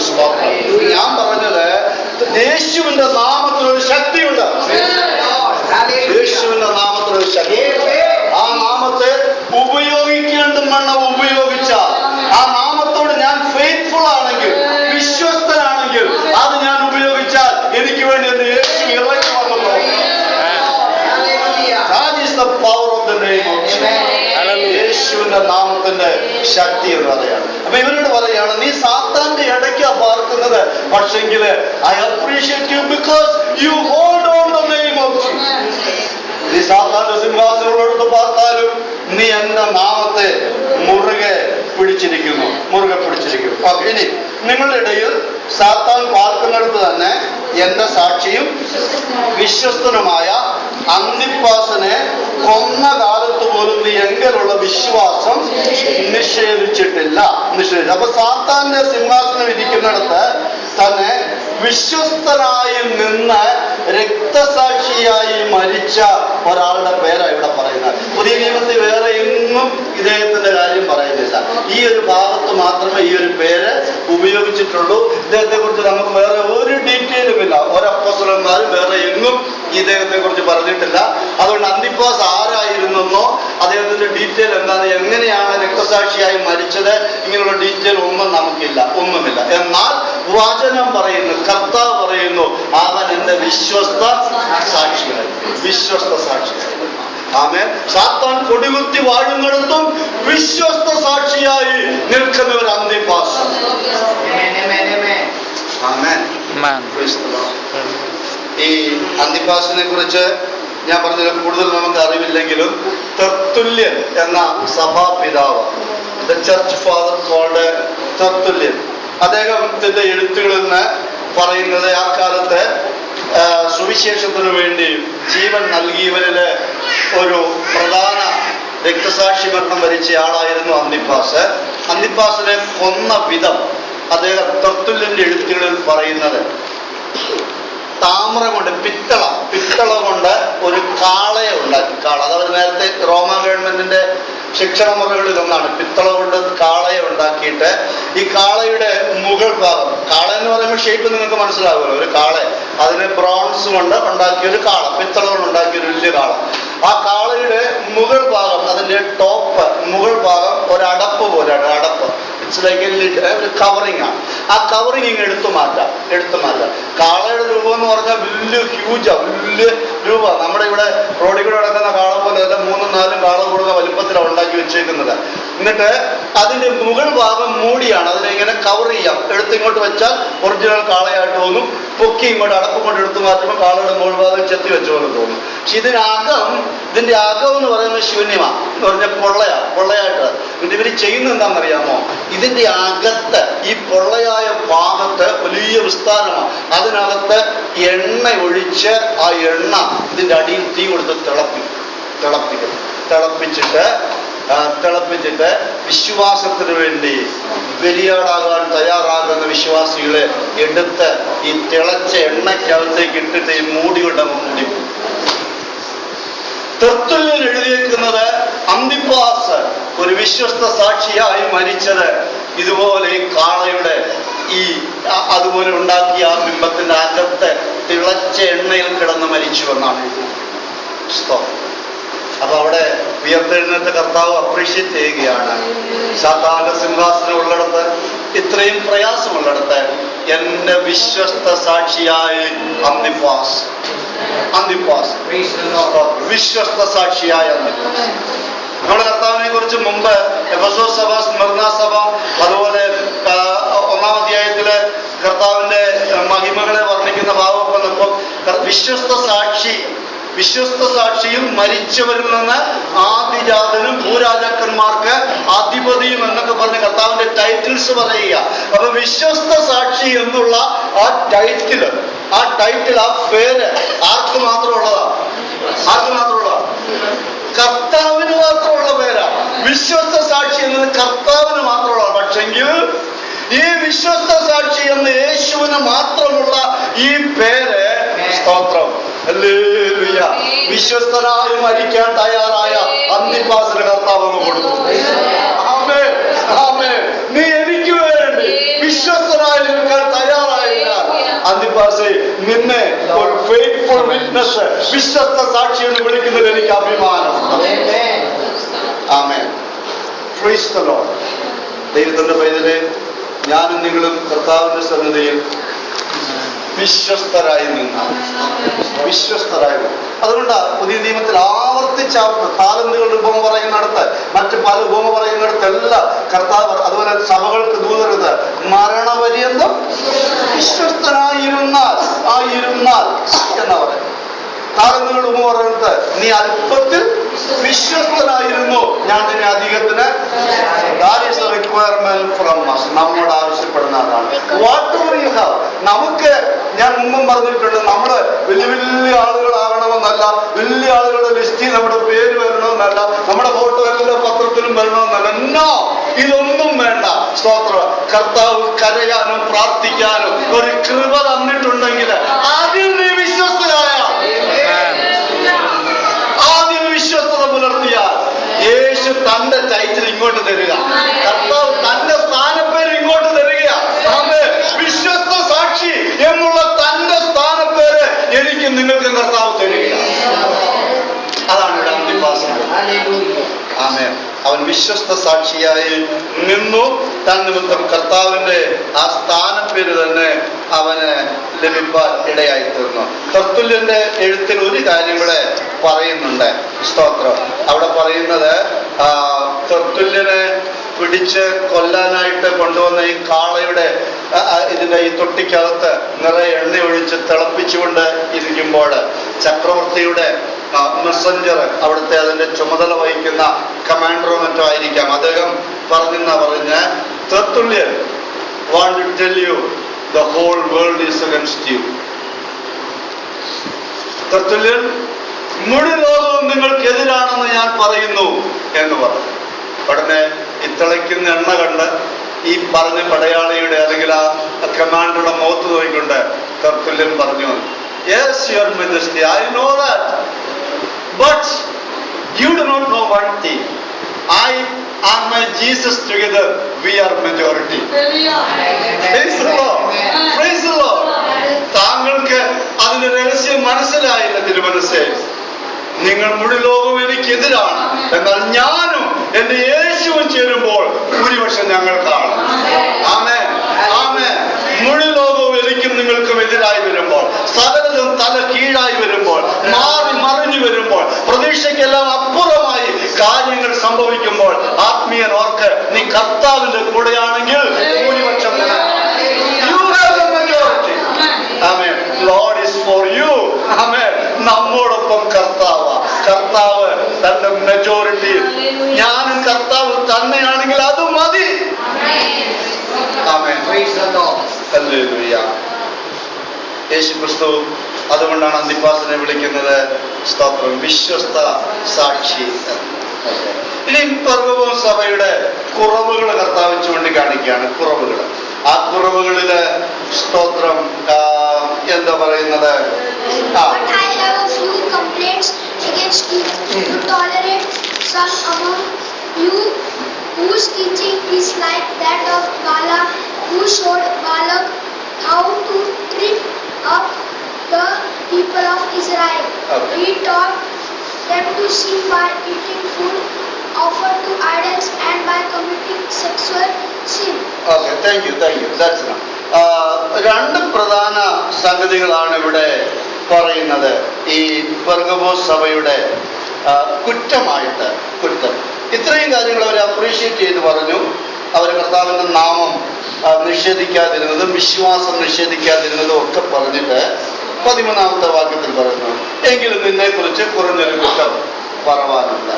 ഞാൻ പറഞ്ഞല്ലോ, നമ്മൾ എഫെസോസ് സഭയുടെ കാര്യം പഠിച്ചപ്പോൾ നിങ്ങൾ ഓർക്കുന്നുണ്ടോ? ആ ക്ലാസ്സിനെ സംബന്ധിച്ചവര് എത്ര കാര്യം കർത്താവ് അഭിനന്ദിച്ചവരെ, എഫെസോസ് സഭയെ എത്ര കാര്യം? സമയങ്ങളുണ്ട്, ഞാൻ തന്നെ പറയും. 8 കാര്യങ്ങൾ. 8 things the Lord risen Savior appreciated them, and after appreciating 8 things by one and then telling, but I have something against you. One thing I have against you. Okay, 8 കാര്യങ്ങൾ അഭിനന്ദിച്ചിട്ട് കർത്താവ് പറയുകയാണ്, എങ്കിലും നിന്നെക്കുറിച്ച് ഒരു കുറ്റം. അതാ കർത്താവിന്റെ പ്രത്യേകത. യേശുവിന്റെ പ്രത്യേകത എന്ന് പറയുന്നത് അതാണ്. 8 കാര്യം നല്ലതാണല്ലോ, മറ്റേത് നമ്മൾ കണ്ണടച്ചേക്കാം എന്ന് നമ്മളെ പോലെ അല്ല കർത്താവ് വിചാരിക്കുന്നത്. 8 നല്ലതാണെങ്കിൽ നല്ലതെന്ന് ആദ്യം പറഞ്ഞു, എന്നിട്ട് പറയുന്നു നിന്നെക്കുറിച്ച് ഒരു കുറ്റം പറയാൻ. ഇവിടെയും ഇവരോട് പറയുകയാണ്, എന്താ പറയുന്നത്?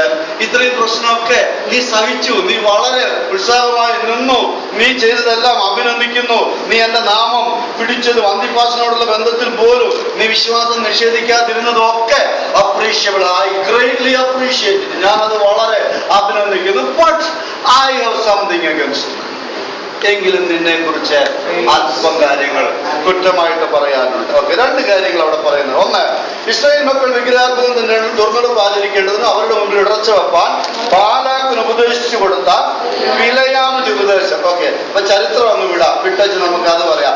ഒന്ന്, ബിലയാമിന്റെ ഉപദേശം. ഓക്കെ. 2, 15-ാമത്തെ, ഔവണ്ണം നിക്കലോവിയരുടെ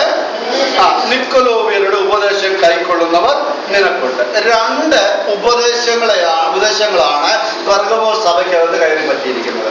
2 ഉപദേശങ്ങൾ. ഒന്ന് പറഞ്ഞാട്ടെ, ബിലയാമിന്റെ ഉപദേശം. 2, നിക്കലോവിയരുടെ ഉപദേശം. ഇത് രണ്ടും നമ്മൾ നേരത്തെ പഠിച്ച ക്ലാസ്സിൽ സംബന്ധിച്ചവർക്ക് മനസ്സിലാകും. ഓക്കെ, നിക്കലോവിയരുടെ ഉപദേശം എന്ന് പറയുമ്പോൾ ആ നിക്കോളൈറ്റസ് എന്ന അല്ലെങ്കിൽ നിക്കലോവൈറ്റ്സ് എന്ന വാക്കിനെ നമ്മൾ ഡിവൈഡ് ചെയ്ത് പഠിച്ചു. എങ്ങനെയാണ് പറഞ്ഞത്? Okay, what are the divisions? Nikan and Laos. Nikan and Laos. Nikan and Laos എന്ന രണ്ട് ഗ്രീക്ക് പദത്തിന്റെ സംയോജനമാണ് നിക്കോലോസ് എന്നുള്ളത്. ഓക്കെ, അപ്പൊ അതിന്റെ അർത്ഥം എന്താണ്? Nikan means to conquer, ജയിക്കുക. Laos means people. അപ്പൊ ജനത്തെ ജയിക്കുന്ന ചില ഉപദേശങ്ങളാൽ ആളുകളെ കീഴടക്കുന്ന ഒരു ദുരുപദേശ ശക്തിയായിരുന്നു അത്. ഇനി ബാലാം, ഇവിടെ പറയുന്നത് ബിലയാമിന്റെ ഉപദേശം. ബിലയാം എന്നതിന് നമ്മള് ഇംഗ്ലീഷിൽ പറയുന്നത് ബാലാം എന്നാണ്. ബാലാം, BALAM, ബാലാം. ബാലാം എന്ന വാക്കിനെയും നമ്മൾ ഡിവൈഡ് ചെയ്യുമ്പോൾ അതിന്റെ എബ്രായ പരിഭാഷ അനുസരിച്ച് എബ്രായ പേരാണ്. ആ പേരിനെ വിഭജിക്കുമ്പോൾ BALA, Balaam. Bala means to conquer, കീഴടക്കുക. അതുപോലെ ലാം, LAAM, ലാം എന്ന് പറഞ്ഞാൽ പീപ്പിൾ അല്ലെങ്കിൽ ജനം എന്ന ആശയമാണ്. അപ്പൊ ഈ രണ്ട് കൂട്ടരുടെയും ഉപദേശം ഒന്ന് തന്നെയാണ്. അത് രണ്ട് കൂട്ടരും, ഈ രണ്ട് ഉപദേശവും ജനത്തെ കീഴടക്കുന്ന ദുരുപദേശമായത്. ജനത്തെ കീഴടക്കുന്ന ദുരുപദേശം. ആ ദുരുപദേശത്തിന്റെ ഒരു അതിപ്രസരം ഈ പെർഗമോസ് സഭയ്ക്ക് അകത്ത് ഉണ്ടായി. മാത്രമല്ല, ഈ ഉപദേശ നിമിത്തം അവരിൽ ചിലര് ആ ഉപദേശത്തിന് അടിമകളാകാൻ ഇടയായി. അവിടെ അങ്ങനെയല്ലേ പറയുന്നത്? നിക്കലോവരുടെ ഉപദേശം കൈക്കൊള്ളുന്നവർ നിനക്കും ഉണ്ട്. എല്ലാവരും ഒന്നല്ല പറയുന്നത്, ആ ഉപദേശം കൈക്കൊള്ളുന്നവർ നിനക്ക് ഉണ്ട്. അപ്പം മറ്റേത് പറയുമ്പോൾ ബിലയാമിന്റെ ഉപദേശം പിടിച്ചിരിക്കുന്നവർ അവിടെ നിനക്ക് ഉണ്ട്. അപ്പൊ മൊത്തത്തിൽ സഭ എങ്ങനെയാണെന്നല്ല പറയുന്നത്, ഇങ്ങനെയുള്ള ഈ ഉപദേശങ്ങളെ അപ്രീഷിയേറ്റ് ചെയ്യുന്ന, അതിന്റെ പിന്നാലെ പോകുന്ന ഒരു കൂട്ടരുണ്ട്. ഈ ബിലയാമിന്റെ ഉപദേശം എന്ന് പറയുമ്പോൾ നിങ്ങൾക്കറിയാം, അതിനെക്കുറിച്ച് വിവരിക്കേണ്ട ആവശ്യമില്ല. നമ്മൾ സംഖ്യാപുസ്തകത്തിലോട്ടൊക്കെ പോകുമ്പോൾ അതിന്റെ സംഗതി അവിടെ മനസ്സിലാകുന്നുണ്ട്. സമയം പോലെ സംഖ്യാപുസ്തകം 25-ാം അധ്യായം വായിച്ചാൽ മതി. 25-ാം അധ്യായത്തിലെ നമ്പേഴ്സ് 25, 26 ചാപ്റ്റേഴ്സ് ഒക്കെയാണ് ബിലയാമിനെ കുറിച്ച് പറയുന്നത്. ഇപ്പൊ ഇവിടെ 25-ാം അധ്യായത്തിൽ വായിക്കുമ്പോൾ ഇസ്രായേൽ മക്കള് മോവാബ് ദേശത്ത് വന്ന് മോവാബിന്റെ അടുത്ത് പാർക്കുമ്പോൾ ഇസ്രായേൽ മക്കൾ മോവാബിനുമായിട്ട് സമ്പർക്കം കൂടി ഇസ്രായേൽ മക്കള് മോവാബി സ്ത്രീകളെ എന്ത് ചെയ്തു? ഭാര്യമാരായിട്ട് എടുത്തു. അങ്ങനെ മോവാബിനുമായി സമ്പർക്കം കൂടിയിട്ട് അവരെ ഭാര്യമാരായി എടുത്ത് മോവാബിരുടെ ബാൽപയോർ എന്ന ദേവനാണ് മോവാബി ദേവൻ. ആ ബാൽപയോറിന് ഇസ്രായേൽ മക്കൾ, ദൈവത്തിന്റെ ജനം, ഈ ബാൽപയോറിന് എന്ത് ചെയ്തു? ധൂപമർപ്പിക്കാനിടയായിട്ടുണ്ട്. ആ നിമിത്തം ഇസ്രായേൽ പാളയത്തിൽ ദൈവം എന്ത് ചെയ്തു? ന്യായവിധി അയച്ചു. അപ്പൊ ബിലയാമിന്റെ ഉപദേശം എന്ന് പറയുന്നത് അതിന് മുമ്പ് തുടങ്ങുന്നതാ. എന്താ ബിലയാമിന്റെ ഉപദേശം? ബാലാക്കിന് ഉപദേശിച്ചു കൊടുക്കുന്ന ഉപദേശം നമുക്കറിയാം. സംഖ്യാപുസ്തകത്തിലെ അധ്യായത്തില്ല ബാലാക്കിന്റെ കൂടെ പോകാനായിട്ട് ബിലയാം പോകാൻ ഒരുങ്ങിയപ്പോൾ ദൈവം പറഞ്ഞു, നീ അവനോട് പോകരുതെന്ന് പറഞ്ഞു. ഉടനെ ബിലയാം പറഞ്ഞു, മറ്റു കൊണ്ടുപോകാൻ വന്നവരോട് പറഞ്ഞു, ഞാൻ വരത്തില്ല. ദൈവം എന്നോട് പറഞ്ഞു, നിങ്ങളോട് വരില്ലെന്ന് പറഞ്ഞു. ഓക്കെ, വരത്തില്ല. ഇത് 3 പ്രാവശ്യമാണ് നമ്മളവിടെ വായിക്കുമ്പോൾ ബിലയാം പിന്നെയും ദൈവത്തോട് പോകാനുള്ള അകത്ത് ആഗ്രഹം കിടക്കുക ഇവരോട് പോകാനായിട്ട്. തമ്പുരാൻ പോകലെന്ന് പറഞ്ഞു, പക്ഷെ അകത്ത് പിന്നെ ആഗ്രഹം കിടക്കുക. ഉടനെ ഇവരോട് പറയാം, എന്നാ പിന്നെ ഒരു കാര്യം ചെയ്യാം, നിങ്ങൾ ഇച്ചിരി കൂടെ വെയിറ്റ് ചെയ്യാം. നിങ്ങൾ അധ്യായം വായിക്കണം, 25, 26 സംഖ്യ വായിക്കുമ്പോൾ മനസ്സിലാവും ഞാൻ ഈ പറയുന്ന കാര്യങ്ങൾ. ഇന്ന് കുറച്ച് വെയിറ്റ് ചെയ്യാം, ഞാൻ ഒന്നും കൂടെ പ്രാർത്ഥിച്ച് നോക്കട്ടെ എന്ന് പറയുമ്പോൾ അകത്തെ ആഗ്രഹം എന്നാ? ഇനി കർത്താവ് തിരിച്ചു പറഞ്ഞാലോ, അതുകൊണ്ട് എനിക്ക് പോകണം. കാരണം ഇത് രാജാവാണ്, ഭയങ്കര നിക്ഷേപം, വലിയ പൈസ എല്ലാം വെച്ച് നീട്ടി അവിടെ ചെന്ന് എന്നാ പിടിപ്പത് കിട്ടുമെന്ന് അറിയാം. അതുകൊണ്ട് അകത്ത് കിടക്കുന്ന ആഗ്രഹം നിർത്തുക. പിന്നെ ഞാൻ ഒന്നും കൂടെ ആരോട് ചോദിക്കട്ടെ എന്ന് പറഞ്ഞു. ചോദിച്ചു ഒടുവിൽ നേരം എടുത്തപ്പോഴത്തേക്ക് പുള്ളിയുടെ മനസ്സ് കണ്ടത് തമ്പുരാൻ പറഞ്ഞു. തമ്പുരാൻ വിചാരിച്ചു ഇവരോട് പോകണ്ടെന്ന് പറഞ്ഞു. പിന്നെ ദൈവം പോയി അനുഭവിക്കട്ടെ. ഉടനെ ദൈവം പറഞ്ഞു, ഒരു കാര്യം നീ പൊയ്ക്കോ. പക്ഷെ ഒരു കാര്യം, ഞാൻ വായി തരുന്നതല്ലാതെ ഒന്നും പറഞ്ഞേക്കാം. പൊക്കോളാൻ ദൈവം അനുവാദം കൊടുത്തത് മനഃപൂർവ്വമല്ല, അവന്റെ അകത്തെ ആഗ്രഹം കണ്ടിട്ടാണ്. അങ്ങനെ ബിലയാം അവൻ എന്നിട്ടും ദൈവം, നിങ്ങൾ ഓർക്കണം, എന്നിട്ടും ദൈവം വഴിയിൽ തടസ്സക്കാരനായിരുന്നു. അത് ഓർക്കുന്നില്ലേ? പോയ വഴിക്ക് എന്ത് സംഭവിച്ചു? ബിലയാം കാണുന്നില്ല, പക്ഷെ കഴുതലാണ്. ആരെ? ദൈവത്തിന്റെ ദൂതൻ ഊലിപ്പിടിച്ച വാളമായിട്ട് നിൽക്കുന്നത് കഴുതലാണ്. പ്രവാചകൻ അത് കാണാൻ കണ്ടില്ല, പക്ഷെങ്കിൽ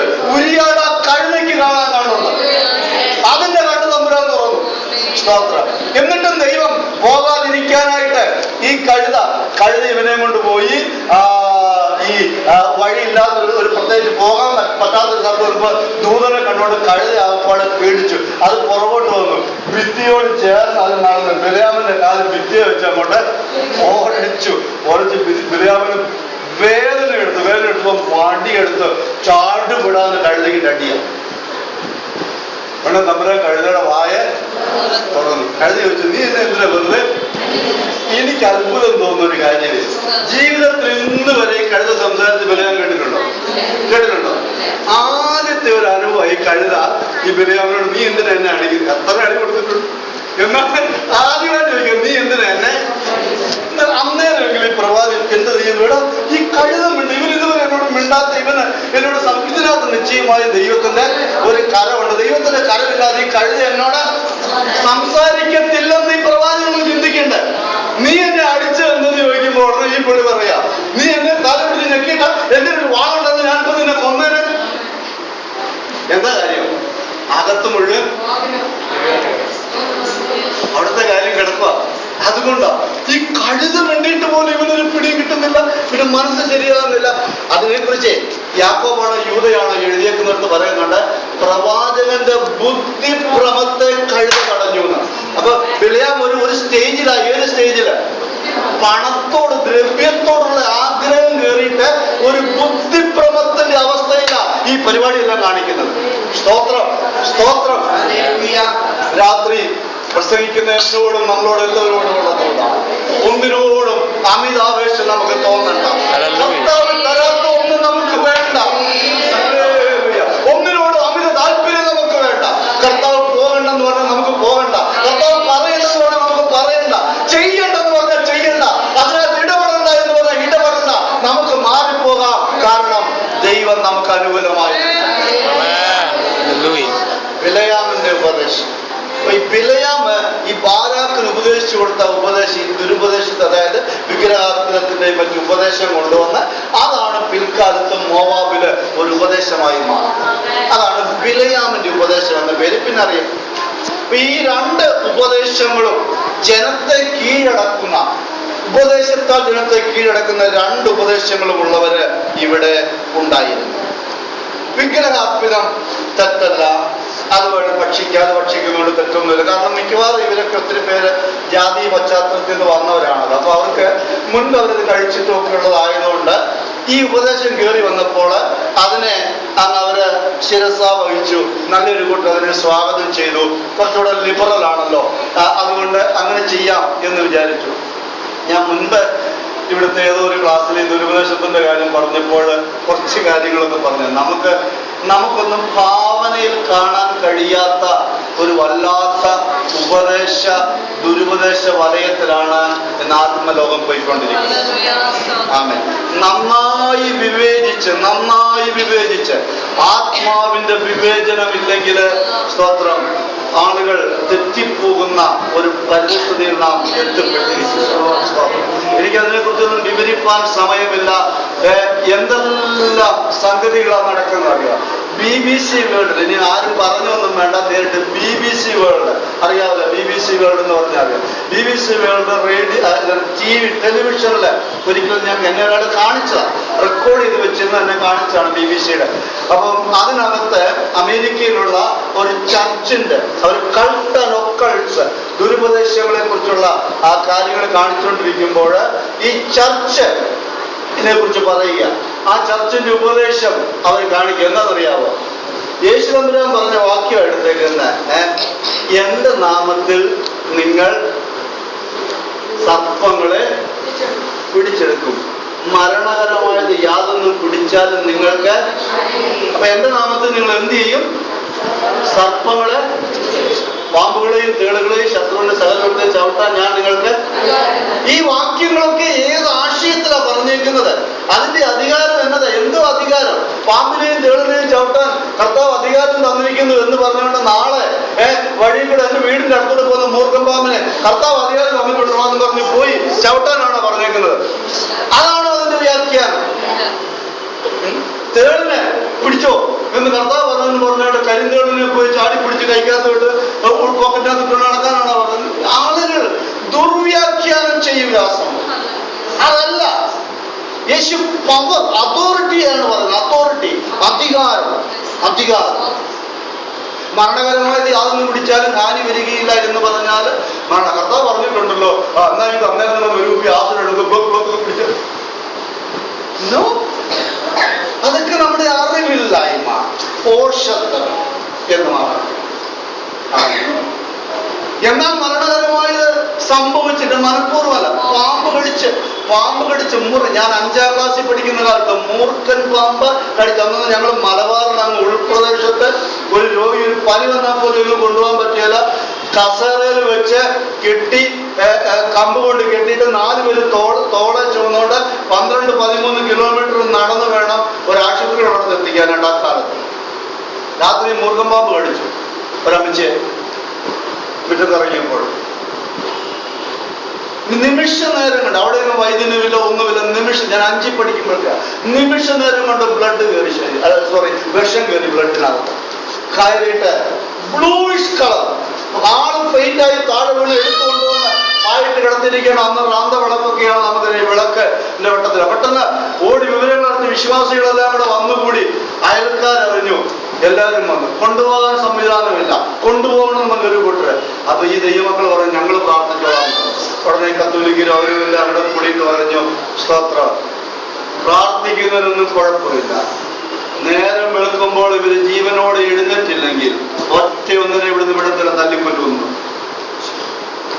കുഴി ഒന്നായിട്ട് വെട്ടണ്ട, എല്ലാവർക്കും കൂടി ഒരുമിച്ച് വെട്ടിക്കൊള്ളാം. ഈ ദൈവമക്കളെല്ലാം കൂടെ കടി. 5ാം ക്ലാസ്സിൽ പഠിക്കുന്ന എനിക്ക് അന്ന് നമുക്ക് ഭക്തിയുടെയോ പ്രാർത്ഥനയുടെയോ അത്രയോ ഒരു ആഴമൊന്നും അറിയില്ല. എന്നാലും ഞാൻ കണ്ട് എൻ്റെ മനസ്സിൽ ഇന്നെന്ന പോലെ ഓർമ്മയുണ്ട്. രാത്രി മുഴുവൻ ഇരുന്ന് കണ്ണുനീരോടെ പ്രാർത്ഥിക്കുന്ന അപ്പച്ചന്മാർ, അമ്മച്ചിമാർ. എൻ്റെ അപ്പൻ ഉൾപ്പെടെ ദൈവദാസന്മാർ അവരിന്ന് പ്രാർത്ഥിച്ചു. മരിച്ചതുപോലെ കിടക്കുക, നല്ല വെളുത്തേരമാണ് ഒരമ്മച്ചി. അവരുടെ ശരീരം മുഴുവൻ ബ്ലൂയിഷ് കളറായി, മുഖം മുഴുവൻ അങ്ങ് കരിവാളിച്ച് കറുത്തെന്ന്. വെളുപ്പാങ്കാലത്ത് കരഞ്ഞിരുന്ന് പ്രാർത്ഥിക്കുക, ഉറക്കമില്ലാതെ. വെളുപ്പാങ്കാലത്ത് ഒരു 4:30-5 മണിയായപ്പോൾ ഈ അമ്മച്ചി കാണുന്നത് കണ്ടുകൊണ്ടിട്ട് പറഞ്ഞു, എനിക്കിതിൽ വെള്ളം കുടിക്കാൻ പോകണം. കുടിക്കാൻ വെള്ളം കൊടുത്തു. വെള്ളം കുടിച്ച ഉടനെ എനിക്ക് ശബ്ദിക്കണമെന്ന് പറഞ്ഞു തീരുന്നതിന് മുമ്പ് ശബ്ദിക്കും. ആ ശരീരത്തുണ്ടായിരുന്ന മുഴുവൻ വിഷവും, കറുത്തു വിഷം ശബ്ദിച്ചു.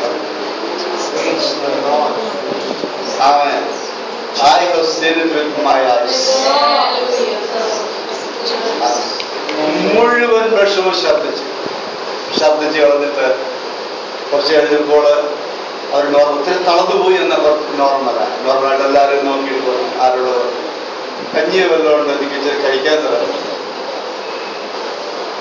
പഴങ്കഞ്ഞി കൊടുക്കും. നേരപ്പെടുത്തുമ്പോഴത്തേക്കും കഞ്ഞി പഴങ്കഞ്ഞിയാകും. പഴങ്കഞ്ഞി കൊടുക്കും. അതെല്ലാം കഴിച്ച് സ്തോത്രം. രാവിലെ 8 മണിയായപ്പോഴത്തേക്കും നാട്ടുകാരെല്ലാം കാണാൻ വന്നപ്പോൾ പശുവിനെ കിട്ടിയ തൊഴുത്തി കയറി ചാണകം വാരുന്ന അമ്മച്ചിയാണ് കാണുന്നത്. അത് സംഭവിച്ചിട്ടുണ്ട്. അതെന്റെ ദൈവത്തിന്റെ ശക്തി, അതെന്റെ ദൈവത്തിന്റെ ശക്തി. എന്നാൽ ഇതങ്ങനെയല്ല. ഈ BBC വേൾഡുകാർ കാണിച്ചത് ഇവർ ഈ വാക്യത്തെ കയറി പിടിച്ചിട്ട് പാമ്പിനെ തേളിനെയും പിടിക്കാൻ അധികാരമുണ്ട്. എന്നിട്ട് ഈ ചർച്ച ചെയ്യുന്നത് അവരുടെ വലിയൊരു ചർച്ച് ഹോളാണ്. വലിയൊരു ഹോൾ, നമ്മുടെ ഈ ഹോളിന്റെ ഒക്കെ ഒരു 4 ഇരട്ടി വലുപ്പമാണ്. എന്നിട്ട് ഈ ഹോളിന്റെ മുഴുവൻ കോർണേഴ്സിലെല്ലാം ഇങ്ങനെ വലിയ കുപ്പിയിൽ ജാർസ് വെച്ചിരിക്കുകയാണ്. വലിയ കുപ്പികൾ. ആ കുപ്പിക്കകത്ത് മുഴുവൻ വിഷപ്പാമ്പുകളെ ഇട്ടിട്ട് കുപ്പിയുടെ മൂട് അടച്ചു വെച്ചേക്ക്. എന്നിട്ട് ഇവിടെ ഇവര് പ്രസംഗവും പരിപാടിയും എല്ലാം കഴിഞ്ഞിട്ട് ഈ ലീഡ് ചെയ്യുന്ന പാസ്റ്റർ, പാട്ടുകാരെ ഈ മ്യൂസിക് നടത്തുന്നത് അവരുടെ പ്രത്യേക വലിയൊരു പോപ്പ് ടൈപ്പിലൊക്കെയുള്ള മ്യൂസിക്കൊക്കെ ഇട്ട് പാടുമ്പോഴത്തേക്ക് ആളുകൾ അങ്ങ് ആത്മാവെന്ന് പറഞ്ഞാൽ ആത്മാവല്ല, ആ ആത്മാവിൽ ഞാൻ വിശ്വസിക്കുക. എന്നാൽ ആത്മാവിലാകുന്നത് പോലെ അങ്ങ് തുള്ളിപ്പറയുക. തുള്ളി അങ്ങ് ഹോള് മുഴുവൻ എല്ലാം കിടന്ന് തുള്ളുകയാണ്. അപ്പൊ തുള്ളി അതിന്റെ ഇടയ്ക്കിടയ്ക്ക് പാസ്റ്റർ ഇതിനെ ഇങ്ങനെ ബൂസ്റ്റ് ചെയ്ത് അതാണ്ടൊക്കെ പറയുന്നുണ്ട്, നമുക്ക് മനസ്സിലാകില്ല. അവസാനം തുള്ളി അതിന്റെ ക്ലൈമാക്സ് എത്തുമ്പോൾ അവർ ചെയ്യുന്നത് ചെന്ന് ഈ അടപ്പ്, ഓരോ കുപ്പിയുടെ അടപ്പ് തുറന്നിട്ട് പാമ്പിനെ കൈകൊണ്ട് പിടിക്കുക. നേരെ കൈകൊണ്ട് പാമ്പിനെ പിടിച്ച് കൈക്കകത്ത് പാമ്പിനെ എടുത്ത് അതിന് തോളെ കൂടെ ഒക്കെ ഇട്ട്. അപ്പൊ ഈ പാമ്പ് ഈ വ്യക്തിയെ എടുക്കുന്ന വ്യക്തിയെ കടിച്ചില്ലെങ്കിൽ ആ വ്യക്തി യഥാർത്ഥ അധികാരമുള്ള ആളാണ്. ഇവരുടെ വ്യാഖ്യാനം കടിച്ചാൽ അവൻ വിശുദ്ധിയില്ല, അതുകൊണ്ടാണ് കടിക്കുന്നത്. BBC വേൾഡ് എടുത്ത് കാണിച്ച ഒരു കാര്യമാണ്. ഇതൊരൊറ്റ കാര്യം. ഇനി പറയാൻ പോയാൽ എത്ര കാര്യത്തിൽ പറയാം. ഇന്നത്തെ നമ്മുടെ ലോകത്തില്, ആത്മലോകത്തില് കയറിക്കൂടിയിരിക്കുന്ന, ആത്മ എന്ന പേരിൽ കടന്നുകൂടിയിരിക്കുന്ന ഉപദേശങ്ങൾക്ക് കണക്കുന്നുണ്ട്. നിക്കലോവിരുടെ ഉപദേശം, ബിലയാമിന്റെ ഉപദേശം 1-ാം നൂറ്റാണ്ടിലും തുടക്കകാലത്തും ഉള്ളതാണെങ്കിൽ ഇന്ന് രൂപവും ഭാവവും പേരും ഒക്കെ മാറി നമ്മുടെ ഇടയിലൊക്കെ ഉണ്ട്. അതേതാണെന്നുള്ളത് നമ്മൾ വിവേചിച്ചറിയണം. ഒറ്റയടിക്ക് കാണുന്നതെല്ലാം സത്യമെന്ന് വിചാരിക്കരുത്. അങ്ങനെ കണ്ണുടച്ചെല്ലാം അംഗീകരിക്കരുത്. പുതിയതെന്തെങ്കിലും കേട്ട് അതിന് പുറകെ ചാടി ഓടരുത്. അവൻ എന്തെങ്കിലും പുത്തനായിട്ട് കണ്ടാൽ അതിനെ ഹല്ലേലൂയ സ്തോത്രം പറഞ്ഞ് സ്വീകരിച്ച് പോക്കറ്റിട്ടുണ്ട് വരരുത്. സ്തോത്രം പ്രാർത്ഥിച്ച് ദൈവസന്നിധിയിൽ അതിന് നിയോഗം പ്രാപിക്കണം, വിവേചന വരം പ്രാപിക്കണം. ആമേൻ. അങ്ങനെ ഒരു കാലത്തിലാണ് നാം എത്തപ്പെട്ടത്. പെർഗമോസ് സഭയ്ക്ക് ഈ വിധത്തിലുള്ള പ്രശ്നമുണ്ട്. വിഗ്രഹാർത്ഥത്തിന്റെ കാര്യം അവരെ ശാസിക്കുക.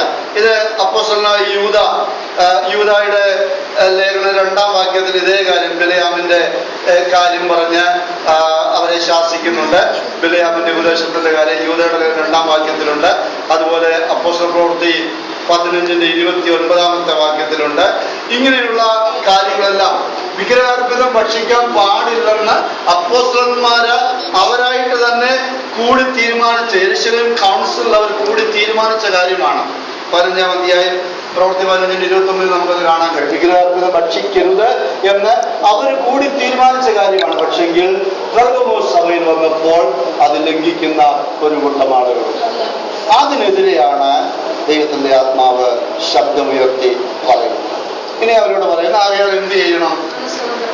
മാനസാന്തരപ്പെടുക. അല്ല ഞാൻ വേഗത്തിൽ വന്ന എന്റെ വായിലെ വാളുകൊണ്ട് അവരോട് ആരോട് പോരാടും?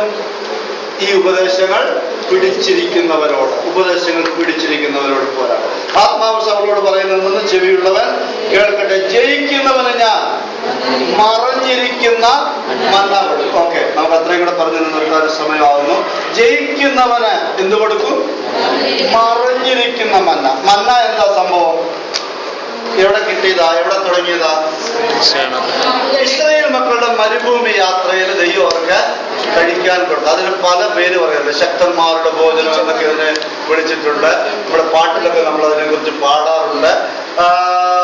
ആകാശത്ത് നിന്ന് ദൈവം പെയ്ച്ചു കൊടുത്ത ഒരു വസ്തു, അതിനെ സംബന്ധിച്ച് നമ്മൾ വായിക്കുന്നുണ്ട്. അതിന്റെ നിറവും അതിന്റെ ഗുണവും ഒക്കെ. പക്ഷെ ഇത് ഇസ്രായേൽ മക്കൾ ആവശ്യത്തിന് പെറുക്കിക്കോണം.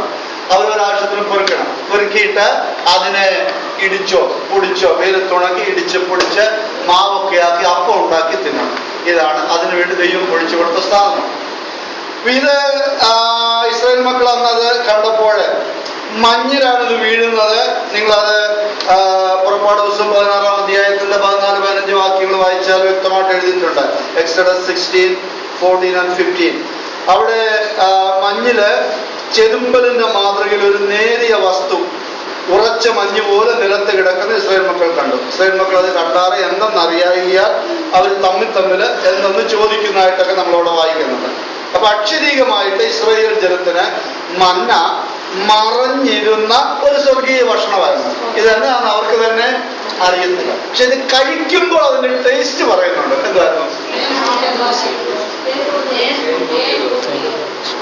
ബാക്കി അറിയില്ല നിങ്ങൾക്ക്. അത് നല്ല കറക്റ്റാണ്.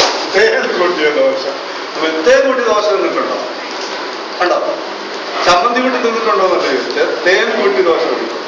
കണ്ടോ? കഴിച്ചിട്ടുണ്ടോ? ഇല്ലേ? ഈ ഒന്ന് അത്യാവശ്യമായിട്ട് കഴിക്കണം. ഞാൻ കഴിച്ചിട്ടുണ്ട്. തേൻ കൂട്ടി ദോശ തിന്നാൽ അതിനൊരു ടേസ്റ്റ് വെരി ഡിഫറെന്റ്. ഓക്കെ, അപ്പൊ ഈ മന്നയുടെ ടേസ്റ്റ്, മന്ന എന്നതായിരുന്നു ഡിസ്ക്രൈബ് ചെയ്യാൻ ആർക്കും അറിയില്ല. അതെവിടെ ദൈവം പൊഴിച്ചു കൊടുത്ത ആഹാരം, അതിന്റെ ഷേപ്പും കാര്യവും പറഞ്ഞിട്ടുണ്ട്, എങ്ങനെ കഴിക്കണമെന്ന് പറഞ്ഞിട്ടുണ്ട്. ഇത് ഇസ്രായേലിനെ സംബന്ധിച്ച് ഇതെന്താണ്? അവർക്കൊരു മറഞ്ഞിരിക്കുന്ന ആഹാരം. അതിന്റെ പൊരുളൊന്നും അവർക്കറിയില്ല. മറന്ന പുതിയ നിയമം നമ്മൾ പഠിക്കുമ്പോൾ ഇത് കർത്താവായ യേശുവിന്റെ ഒരു നിദർശനമായിട്ടാണ് നമ്മളെ പഠിപ്പിക്കുന്നത്. കർത്താവ് പറഞ്ഞു, ഞാൻ സ്വർഗത്തിൽ നിന്ന് ഇറങ്ങി വന്ന ജീവനുള്ള അപ്പമാണ്. I am the bread of, ഞാൻ ജീവനുള്ള, എന്നെ തിന്നുന്നവൻ എൻ മൂലം ജീവിക്കും. അപ്പൊ അതിനോടൊക്കെ കമ്പയർ ചെയ്താണ് നമ്മൾ അതിനെ പഠിക്കുന്നത്. അപ്പൊ മറഞ്ഞിരിക്കുന്ന മന്ന. ഇനി ഈ മന്നയെ സംബന്ധിച്ച് നിങ്ങളുടെ 78-ാം സങ്കീർത്തനം 24-ാം വാക്യത്തിലുണ്ട്, അവിടെ ശക്തിമാന്മാരുടെ അപ്പമാണതെന്ന് പറയുന്നുണ്ട്. 78-25 ഇംഗ്ലീഷ് ബൈബിൾ വായിച്ചാല് ദൂതന്മാരുടെ ഭോജനം എന്നാ പറയുന്നത്. ദൂതന്മാരുടെ the food of the angels എന്നാ പറയുന്നത്. അപ്പൊ ഇതാ ദൈവം ഇസ്രായേൽ മക്കൾക്ക് കൊടുത്തത്. പക്ഷെ നിങ്ങൾ ഓർക്കുന്നുണ്ടോ, ഇതെല്ലാം തിന്നിട്ട് കുറച്ചാൾ തിന്നു കഴിഞ്ഞിട്ട് അവർ പറയുക എന്താ പറഞ്ഞത്? ഈ വേറും മന്ന ഞങ്ങൾക്ക് എന്നാ തേൻ കൂട്ടിയ ദോശയ്ക്ക് സമമായത് ദൂതന്മാരുടെ ശക്തന്മാരുടെ ആഹാരം സ്വർഗത്തിൽ നിന്ന് തമ്പുരാൻ പൊഴിച്ചു കൊടുത്തത്. ചാപ്പിട്ടച്ച് പറയുകയാണ്, ഈ വെറും മന്ന എന്ത്? ഇതാണ് വിഷയം. എന്താ കിട്ടിയാലും തൃപ്തിയാണ്. കണ്ണട്ടയ്ക്ക് തരിക തരിക എന്ന് 2 പുത്രിമാർ. എത്ര കൊടുത്താലും പിന്നെയും പറയും തരിക തരിക. മനുഷ്യൻ എത്ര ലഭിച്ചാലും മനുഷ്യൻ ചെറുത് കിട്ടിയാൽ അതിന് സംതൃപ്തരല്ല, അതിനേക്കാൾ വലുതിനു വേണ്ടിയാണ്. ഓക്കെ, പിന്നെ അതിനേക്കാൾ വലുതിനു വേണ്ടി പോകും. ഓക്കെ, സൈക്കിള് ഓടി നടന്ന് കാല് വരണ്ടുകീറി പൊട്ടിക്കൊണ്ടിരുന്നപ്പോ കർത്താവേ ഒരു സൈക്കിളെങ്കിലും ഉണ്ടായിരുന്നെങ്കിൽ എന്നാഗ്രഹിച്ചു. നമ്മളാണ് സൈക്കിൾ കൊടുക്കും. സൈക്കിൾ കുറെ നാൾ ചവിട്ടി കഴിഞ്ഞാൽ എന്ത് ചെയ്യുന്ന സൈക്കിൾ ചവിട്ടി മസിലെല്ലാം കൂടെ ആ പാടെ കയറുന്നത് വല്ല വയ്യ, കൊച്ചുമുട്ട് അതേ വേർത്തൊഴുകി ശ്വാസം മുട്ടുക.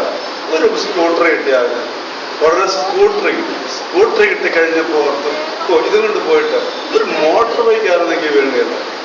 മോട്ടോർ ബൈക്ക് എത്ര നാളായി 2 വീലർ നടന്ന് വെയിലും കൊണ്ട് മഴയും കൊണ്ട് സഹിച്ച് മടുത്തു. ഒരു 4 വീലർ കിട്ടി, ഒന്നും വേണ്ട, ഒരു മാരുതി 800 ആയാലും മതി. അപ്പൊ മാരുതി 800 കിട്ടി കുറച്ചാൾ കഴിഞ്ഞപ്പോ ഇതിപ്പോ ഒരു ഔട്ടർ ഒരു ഓടം കെട്ടി. പിന്നെ അങ്ങോട്ട് പോയി എവിടം വരെ ചെല്ലും?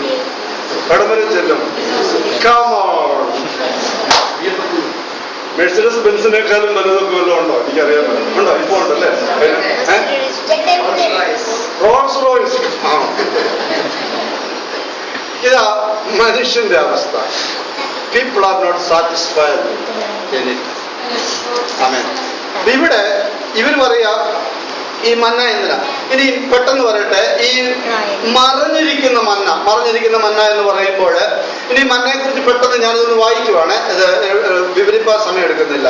ഈ മന്നായില് ഒരിടങ്ങളിൽ ഒരു പൊൻപാത്രത്തിലിട്ട് തലമുറകളുടെ ഓർമ്മയ്ക്കായി സാക്ഷ്യപ്പെട്ടകത്തിൽ വയ്ക്കണമെന്ന് യഹോവ കൽപ്പിച്ചു. അങ്ങനെ അഹരോൻ അത് സൂക്ഷിച്ചു. പുറപ്പാട് 16:33, 34, എബ്രായർ 9:30 ഈ വാക്യങ്ങൾ ചേർത്ത് വായിച്ചാൽ അത് മനസ്സിലാകും. എന്നാൽ ശലോമോന്റെ ദേവാലയത്തിലേക്ക് സാക്ഷ്യപ്പെട്ടകം മാറ്റുമ്പോൾ അതിനകത്ത് 2 കൽപ്പലകയെ ഉണ്ടായിരുന്നുള്ളൂ. മന്നായിട്ട പൊൻപാത്രം ഇല്ല. അതിനെന്ത് സംഭവിച്ചു എന്ന് അറിയില്ല. ചിലര് പറയുന്നു ഫെലിസ്ത്യര് ഇടയ്ക്ക് ആക്രമണം നടത്തി ദൈവത്തിന്റെ പെട്ടകത്തെ അവർ പിടിച്ചോണ്ട് പോയല്ലോ. അപ്പൊ അവരുടെ ദേശത്ത് പോയ സമയത്ത് അവിടെ വെച്ച് ഫെലിസ്ത്യരാല് നഷ്ടപ്പെട്ടതാകാം എന്ന് കരുതുന്നുണ്ട്. ഓക്കെ, അപ്പം അതിനെ സംബന്ധിച്ചറിയില്ല. അങ്ങനെ ഇത് നഷ്ടപ്പെട്ട് ഇസ്രായേൽ മക്കൾക്ക് അവരെ സംബന്ധിച്ച് ഈ മന്ന ഇട്ട് വെച്ച പൊൻപാത്രവും മന്നായും നഷ്ടപ്പെട്ട ഒരു കാര്യമായിട്ടാണ് ഇന്നും ഇരിക്കുന്നത്. വാഗ്ദത്തം ഉയർത്തെഴുന്നേറ്റ് കർത്താവ് പറയുകയാണ്. എന്താ വാഗ്ദത്തം പറയുന്നത്? നീ ജയിക്കുന്നവനായി മാറിയാൽ നഷ്ടപ്പെട്ട മന്ന ഞാൻ നിനക്ക് ഒരിക്കലും നഷ്ടപ്പെട്ടതാ. ആമേൻ. എന്നാൽ നീ വിശ്വസ്തനായി നിന്ന് ജയിക്കുന്നവനായി മാറിയാൽ ആ നഷ്ടത്തെ ഞാൻ നിനക്ക് തിരികെ തരും. മറഞ്ഞിരിക്കുന്ന മന്ന തരുമെന്ന് പറയുന്നതിന്റെ അർത്ഥമാണ് പെട്ടെന്ന് വെള്ളക്കല്ലും അതിന്മേൽ പുതിയ പേരും. വെള്ളക്കല്ലും അതിന്മേൽ പുതിയ പേരും. ഓക്കെ, ഒരു വ്യക്തമായ വ്യാഖ്യാനം വെള്ളക്കല്ലിനെ കുറിച്ച് നമുക്ക് പറയാൻ കഴിയുന്നില്ല. എന്നാൽ അന്നത്തെ കാലത്തിന്റെ ചില പരിതസ്ഥിതികളും ചില കൾച്ചറൽ രീതിയും അനുസരിച്ചുള്ള 2-3 ചിന്തകളുണ്ട്. ഒന്ന്, പുരാതന കാലത്ത് ഈ ടെസ്സേറ, TESSERAE, ടെസ്സേറ എന്നറിയപ്പെടുന്ന ഒരു മരം ഉണ്ടായിരുന്നു. ആ മരം കൊണ്ടോ ലോഹം കൊണ്ടോ അല്ലെങ്കിൽ കല്ലുകൊണ്ടോ ഉണ്ടാക്കിയ ചെറിയ ടോക്കൺ പ്രചാരത്തിലുണ്ടായിരുന്നു. ചെറിയ ചെറിയ ടോക്കൺസ് ഈ പറയപ്പെട്ട സംഗതികൾ കൊണ്ട് ഉണ്ടാക്കിയത്. അത് ഉന്നത ഭവനങ്ങളിൽ നിന്ന് അവരുടെ ഇടപാടുകാർക്കും ആശ്രിതർക്കും ആഹാരവും വസ്ത്രവും മറ്റ് ദാനങ്ങളും നൽകപ്പെട്ടിരിക്കുന്നത്. അങ്ങനെ ലഭിക്കേണ്ടവരെ തിരിച്ചറിയാനായിട്ട് നമ്മൾ ID കാർഡൊക്കെ ഉപയോഗിക്കുന്ന പോലെ അന്നത്തെ കാലത്ത് അങ്ങനെ ഈ വീടുകളിൽ നിന്നൊക്കെ ആശ്രിതരായി കഴിയുന്നവരെ തിരിച്ചറിയേണ്ടതിന് ഇങ്ങനെയുള്ള ഓരോ കല്ല് ആളുകൾക്ക് കൊടുക്കുമായിരുന്നു. അപ്പൊ ആ കല്ല് കയ്യിൽ സൂക്ഷിച്ചാൽ ആ കല്ലും കൊണ്ട് ഇവർ ബന്ധപ്പെട്ട വീടോ അല്ലെങ്കിൽ ഓഫീസോ അതിന്റെ രംഗോ എവിടെയെന്ന് വെച്ചാൽ അവിടെ ചെന്നാൽ അവർക്ക് ലഭിക്കാനുള്ളത് ലഭിക്കും. ഒരു ID പോലെ സൂക്ഷിക്കുന്ന ഒരു രീതി അക്കാലത്തുണ്ടായിരുന്നു. അത് കല്ല് ആയിരുന്നു. അപ്പൊ വെള്ളക്കല്ല്, അതിനകത്ത് ഒരു സംഗതി പറഞ്ഞാൽ ന്യായാധിപൻ ഒരു കുറ്റവാളിയെ വിധിക്കുകയാണ്. കുറ്റവാളിയെ വിധിക്കുമ്പോൾ ആ കുറ്റവാളിയെ കുറ്റക്കാരനെന്ന് കണ്ടാൽ അവന് കറുത്ത കല്ല് കൊടുക്കും. കറുത്ത കല്ല് കൊടുത്താൽ അതിന്റെ അർത്ഥം ഇവൻ കുറ്റക്കാരനാണ്, അവനെ എന്ത് ചെയ്യാനുള്ളതാണ്? കൊല്ലാനുള്ളത്. എന്നാൽ കുറ്റക്കാരനെന്ന് വിധിച്ച് കുറ്റക്കാരനല്ല ഇവന്, കുറ്റക്കാരൻ എന്ന് പറഞ്ഞ ഓപ്പോസിറ്റ് അല്ല, വെള്ളക്കാരനാണ്. കുറ്റക്കാരനല്ല, പിന്നെ നിരപരാധിയാണെന്ന് തെളിഞ്ഞാൽ ന്യായാധിപൻ അവൻ എന്ത് ചെയ്യും? ഒരു വെള്ളക്കല്ലെടുത്തു കൊടുക്കും.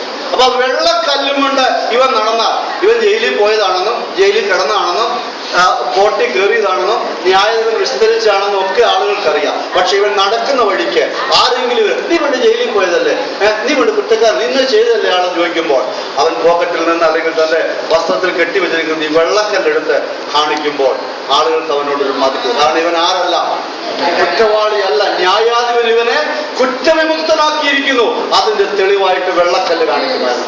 അങ്ങനെ ഒരു സമ്പ്രദായം അന്ന് ഉണ്ടായിരുന്നു. പിന്നെ യുദ്ധത്തിൽ ജയിച്ച് വരുന്ന പടയാളികൾക്ക് വെള്ളക്കല്ല് കൊടുക്കുന്ന രീതി ഉണ്ടായിരുന്നു. യുദ്ധത്തിൽ ജയിച്ച് വരുന്ന പടയാളികൾക്ക്. ഓക്കെ, അപ്പൊ കർത്താവ് ഇവിടെ പറയുന്നതിന്റെ ആശയമാണ്. ഓക്കെ, ദുരുപദേശത്തിന്റെ ഈ കൊടുങ്കാറ്റില് പടവെട്ടുകയാണ് ഈ സഭ, ബർഗമോ സഭ.